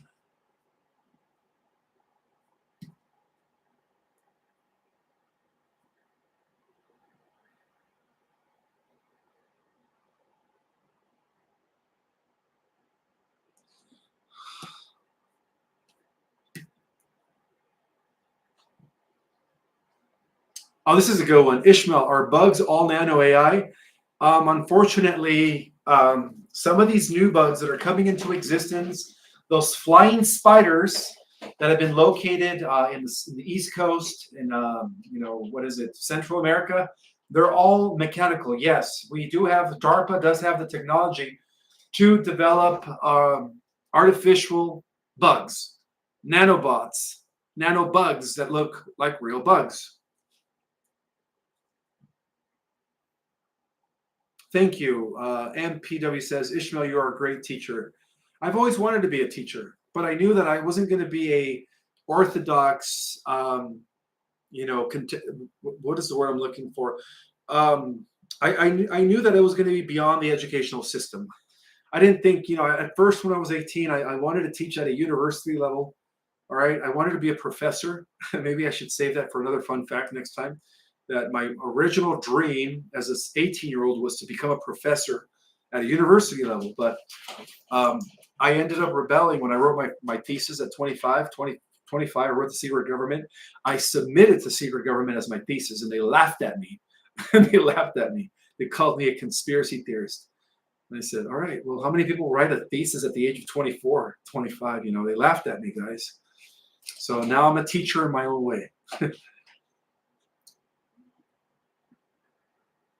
Yes, be careful, guys. One way in which you can identify these artificial bugs is that they don't have a frequency. They don't have a biofield, all right?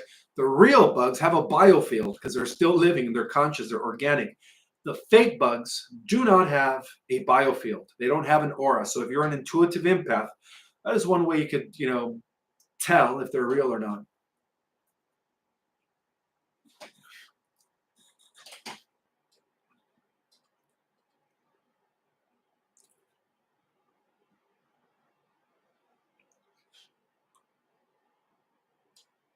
Yes, good reminder, Tim Potter. We are all teachers and students. I'm a student.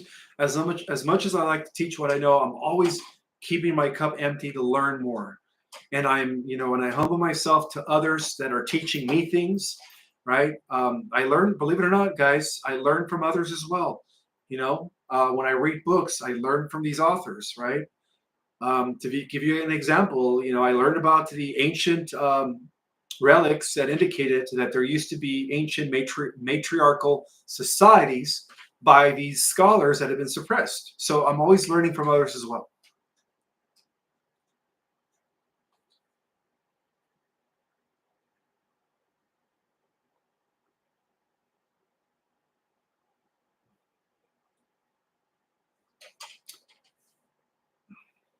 Thank you, Sylvia. I appreciate that.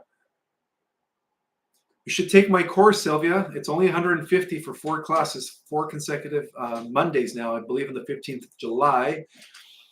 Then you're really going to love all that knowledge, all that cosmic information. It's going to be mind-blowing. You learn about dimensions. You learn about all kinds of stuff.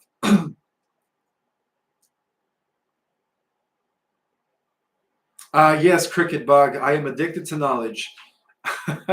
Just like you are. I think a lot of us are. I think a lot of people that are like-minded, that are on this similar path, where we all just want to see what's in the bottom, if there is even a bottom in the rabbit hole. We all want to just learn everything if we can. Soak it all up like a sponge.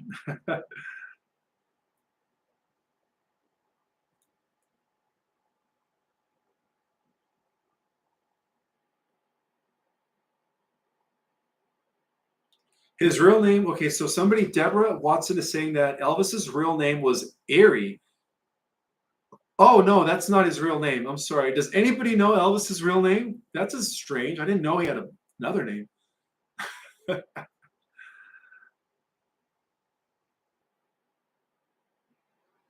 Yeah, George Soros is the real Emperor Palpatine.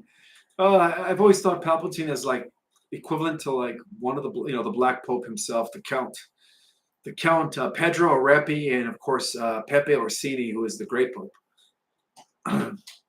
Those are the planetary Siths right there, guys. Those are the Sith Lords that have been working under the direction of the Draconian reptilians.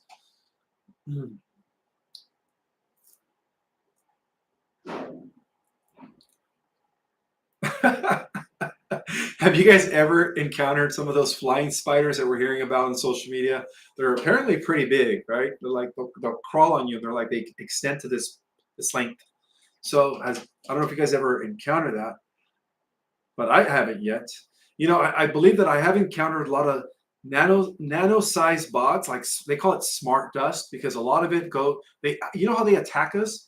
Okay, because you can't really see it unless you put it under a microscope. So a lot of this smart dust actually attacks us through our eyes. It goes inside our eyes and it goes inside our ears. That's and of course through our mouth as we breathe it in all the time.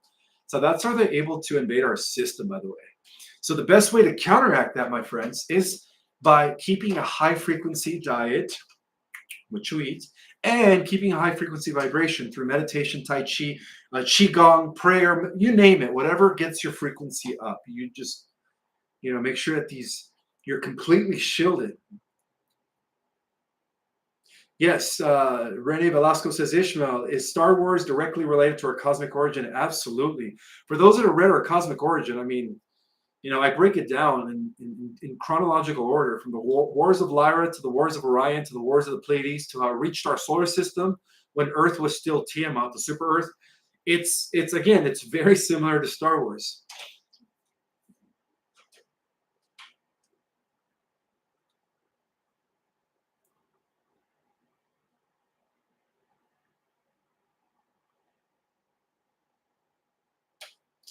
Oh, I heard about, yeah, Elvis used to be a blonde, but he used to dye his hair black because he wanted to look more exotic. I heard about that, Susie Q. Thank you for pointing that out.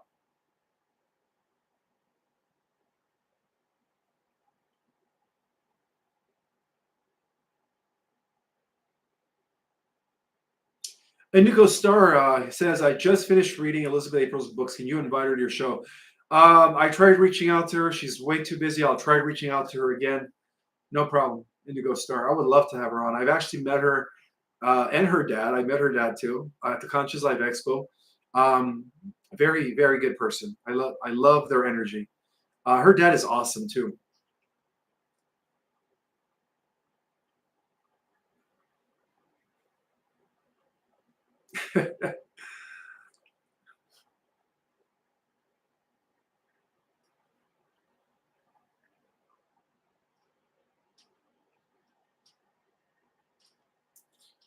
If you guys have any questions,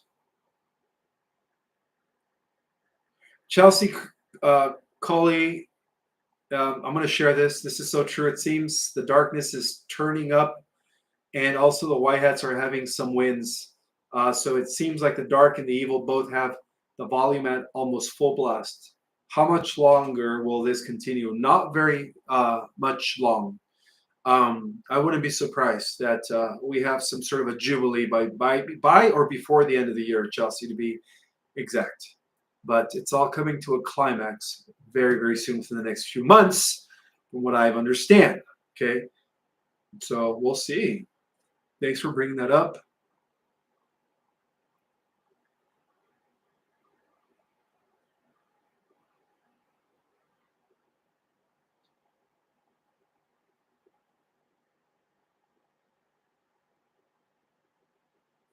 Again, I'm looking for questions in capital letters. Oh, well, again, I've answered this many of times, and I'll answer it again. Thoughts on Rh negative blood? Rh negative blood people are those that don't have the monkey gene, plain and simple. They have a pure DNA that comes from the Anunnaki. Actually, the Anunnaki were the ones that brought Rh negative to the planet. I hope this doesn't trigger some of you. But if you are Rh negative, chances are that you come from the good Anunnaki. Remember, there were two factions, right? The war, the sky war of the gods, as depicted in the Mahabharata, the epic, what is it, the Atra Elish, the Iluma Elish, and all these ancient accounts. They all talk about the war between the good gods and the evil gods. Well, those that are Rh negative come from the good gods, right? Those that are Rh positive, Rh negative, um, come from the good guys, and they're not descendants of Enki or the negative Anunnaki. So you're good on that. Let's see.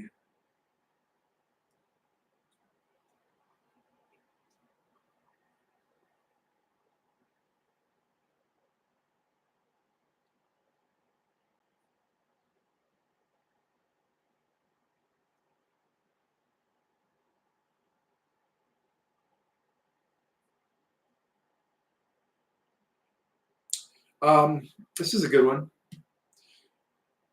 What's the frequency, Kenneth? Dan rather needs to know. Ish, what? Never mind. I thought it was a question about the Schumann resonance, which is the way that they measure the um, the rate of the Earth's frequency, right, through hertz. It's rising like never before, and that explains why I've only been sleeping for 2 hours a night for many days consecutively. I don't know how that happens, guys. I wake up and it doesn't like I can't sleep throughout the day. Like I go about my day and I go back to sleep and I toss and turn. I try to go to bed by 10:30, and then I toss and turn, or I just sit there. My eyes are closed, but I'm up, and then finally around 5 in the morning, I go to sleep, and then I get up at 7:30, or 8 sometimes. I don't know. That's crazy. Like you would think that after a few days of not sleeping a full night, your body will just sleep for 8 hours or more. But my body's changing, Pretty soon I'm not gonna require any sleep. And when I think about it, um, the Galactics, they only sleep 2 hours a night within a 24-hour day period. But of course, they don't have a concept of time. But so throughout the eternal, now we could say the Galactics only sleep 1 to 2 hours, and that's it. That's all their body needs, because they're mainly using crystalline genetics. So yeah, that's a good thing. That's a good thing. I just don't like not sleeping. I just don't like the fact of laying there tossing and turning, and my brain just keeps going and going. It's like, come on, brain, turn off. And so I try to just meditate, right? And even by meditating, I can't even put myself to sleep. So then I try to shift into alpha and then delta brainwave. And again, it's like I'm astral traveling. I'm conscious. No, I'm not conscious. I am, but on a different wavelength. But my body's still not fully asleep. It's hard to explain, guys. But my body goes into an alternative, an alternative mind state, but I'm still not fully asleep. Go figure. No matter how much I try. Okay, so let's see. I shouldn't be freezing on and off. It shows that I have full bars on my Wi-Fi. Thank you, Allison Carr, for the flying Superman cartoon character. That was very thoughtful of you.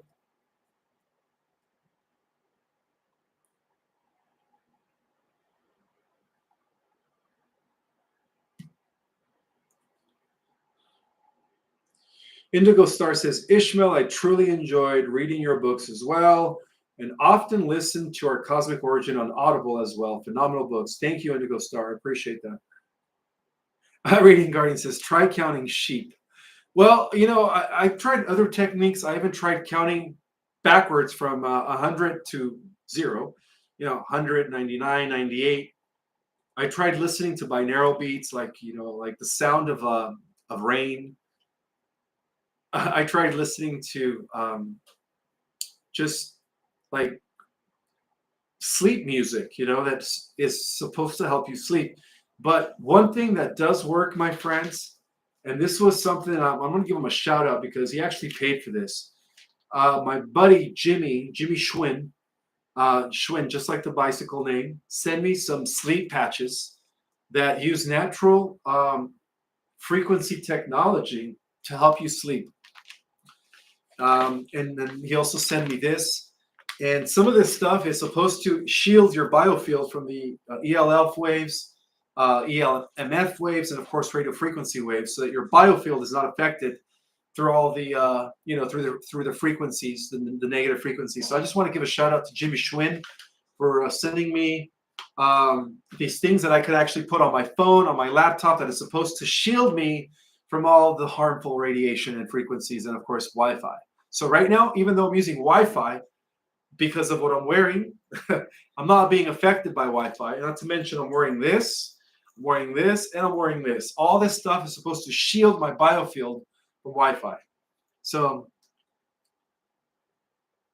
all right, so Fire Sign says, I am currently reading Cosmic Origin, and it's mind-blowing.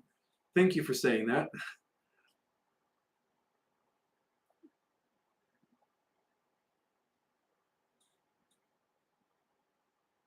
Thank you for the compliment, guys. I appreciate all the love on the chat. You guys are awesome. Maybe time for a couple more questions. We're almost at the 2-hour mark. Can't believe time goes by so fast when you're having fun.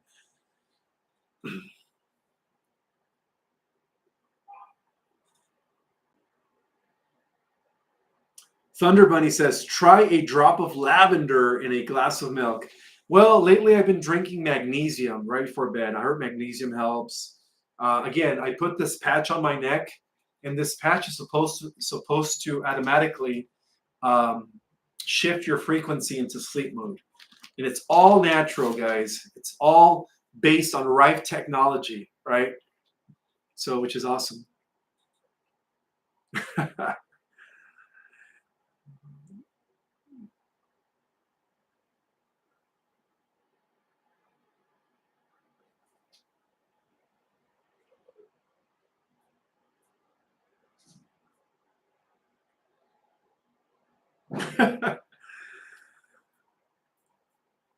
Oh, this is another good one. Using color vibration therapy quantum oil by Veronica Domingo. Thank you for sharing that, sister. You know, there are different alternative holistic ways to go to sleep. You don't have to take sleeping pills or pharmaceuticals. That's the last thing you guys want to do. You'll end up like Elvis. You'll end up gaining weight. You'll end up getting sick. It's bad for your health. And eventually it will disrupt your sleep cycle. You know, for people that take sleeping pills, that's the worst thing you can do because it'll just make you insomatic. It'll give you insomnia eventually as your body gets used to them.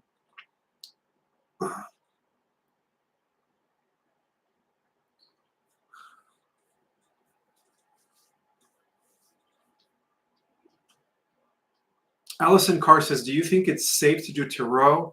Um, you know, all the esoteric arts, right? Astrology, numerology, tarot, um, they're all good. You know, you could actually, let me rephrase this. It's neutral. It's like the force. It's like the economy. It's like technology. You could either use it for good or you could use it for evil. So, but yeah, it's all part of this, you know, the arcane, esoteric, secret knowledge. So apparently, people that use it for good, like Tarot by Janine, and so on and so forth, then you know it's a good thing, right? Because you use it to predict coming events, and you use it for good. You know, to be able to kind of prep for what's coming in the future. So it all depends on the person, right? The person could either use it for good if they're a light worker, or they could just use it for evil if they're a dark magician.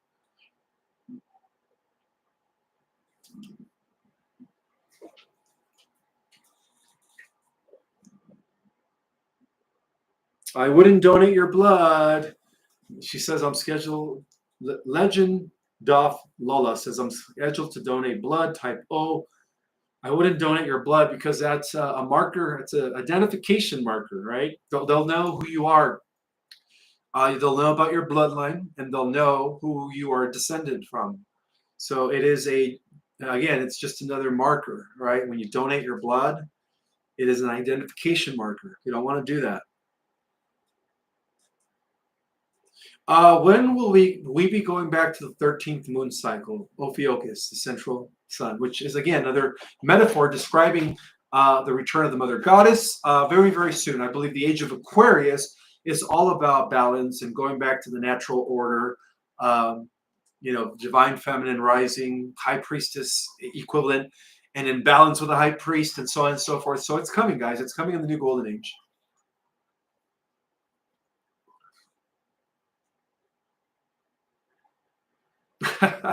Yeah, I know. I have ADHD, guys. So if you notice that I rock myself when I'm live or on an interview, or I'm shaking, my leg is thumping, is because I have ADHD.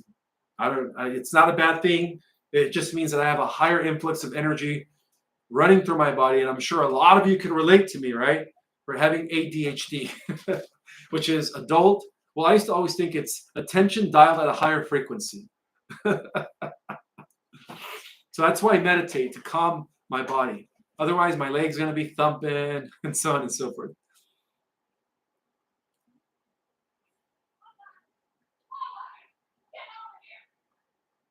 I apologize, my neighbor. She's yelling at her dog. Her dog always runs off and she's yelling at her. And I'm sorry about that, guys. She's just so loud. And I live in like these small little apartments where everything our neighbors say you can hear, you know.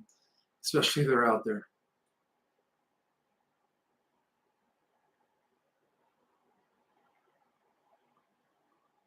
Again, Carrie Cassidy couldn't make it. She had something else going on, but she will be joining us Monday.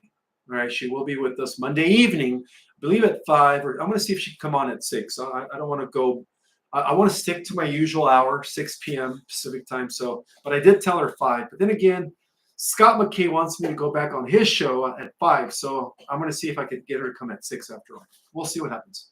But again, guys, this Saturday, instead of going live in the evening, I'm going to be going live at 9 in the morning, which is 12 Eastern time. So if you guys, on Saturday morning, you guys want to wake up, I'm going to be interviewing, or chatting rather. I don't want to say interviewing, but chatting with my good friend and buddy that I just met about a week ago, Scott McKay, the Patriot Street Fighter. I'm sure some of you guys have heard of him. Yes, I tried emailing Corey Good, no respond. I don't know what's going on. Ishmael, do you recommend past life regression? And the answer is yes. That's how you're able to find out more about yourself. And with that in mind, guys, may the God force be with you guys always. We'll see you guys Saturday at 9 o'clock Pacific time, 12 o'clock Eastern with my buddy Scott McKay, the Patriot Street Fighter. See you guys then. Have a wonderful evening. And happy 4th.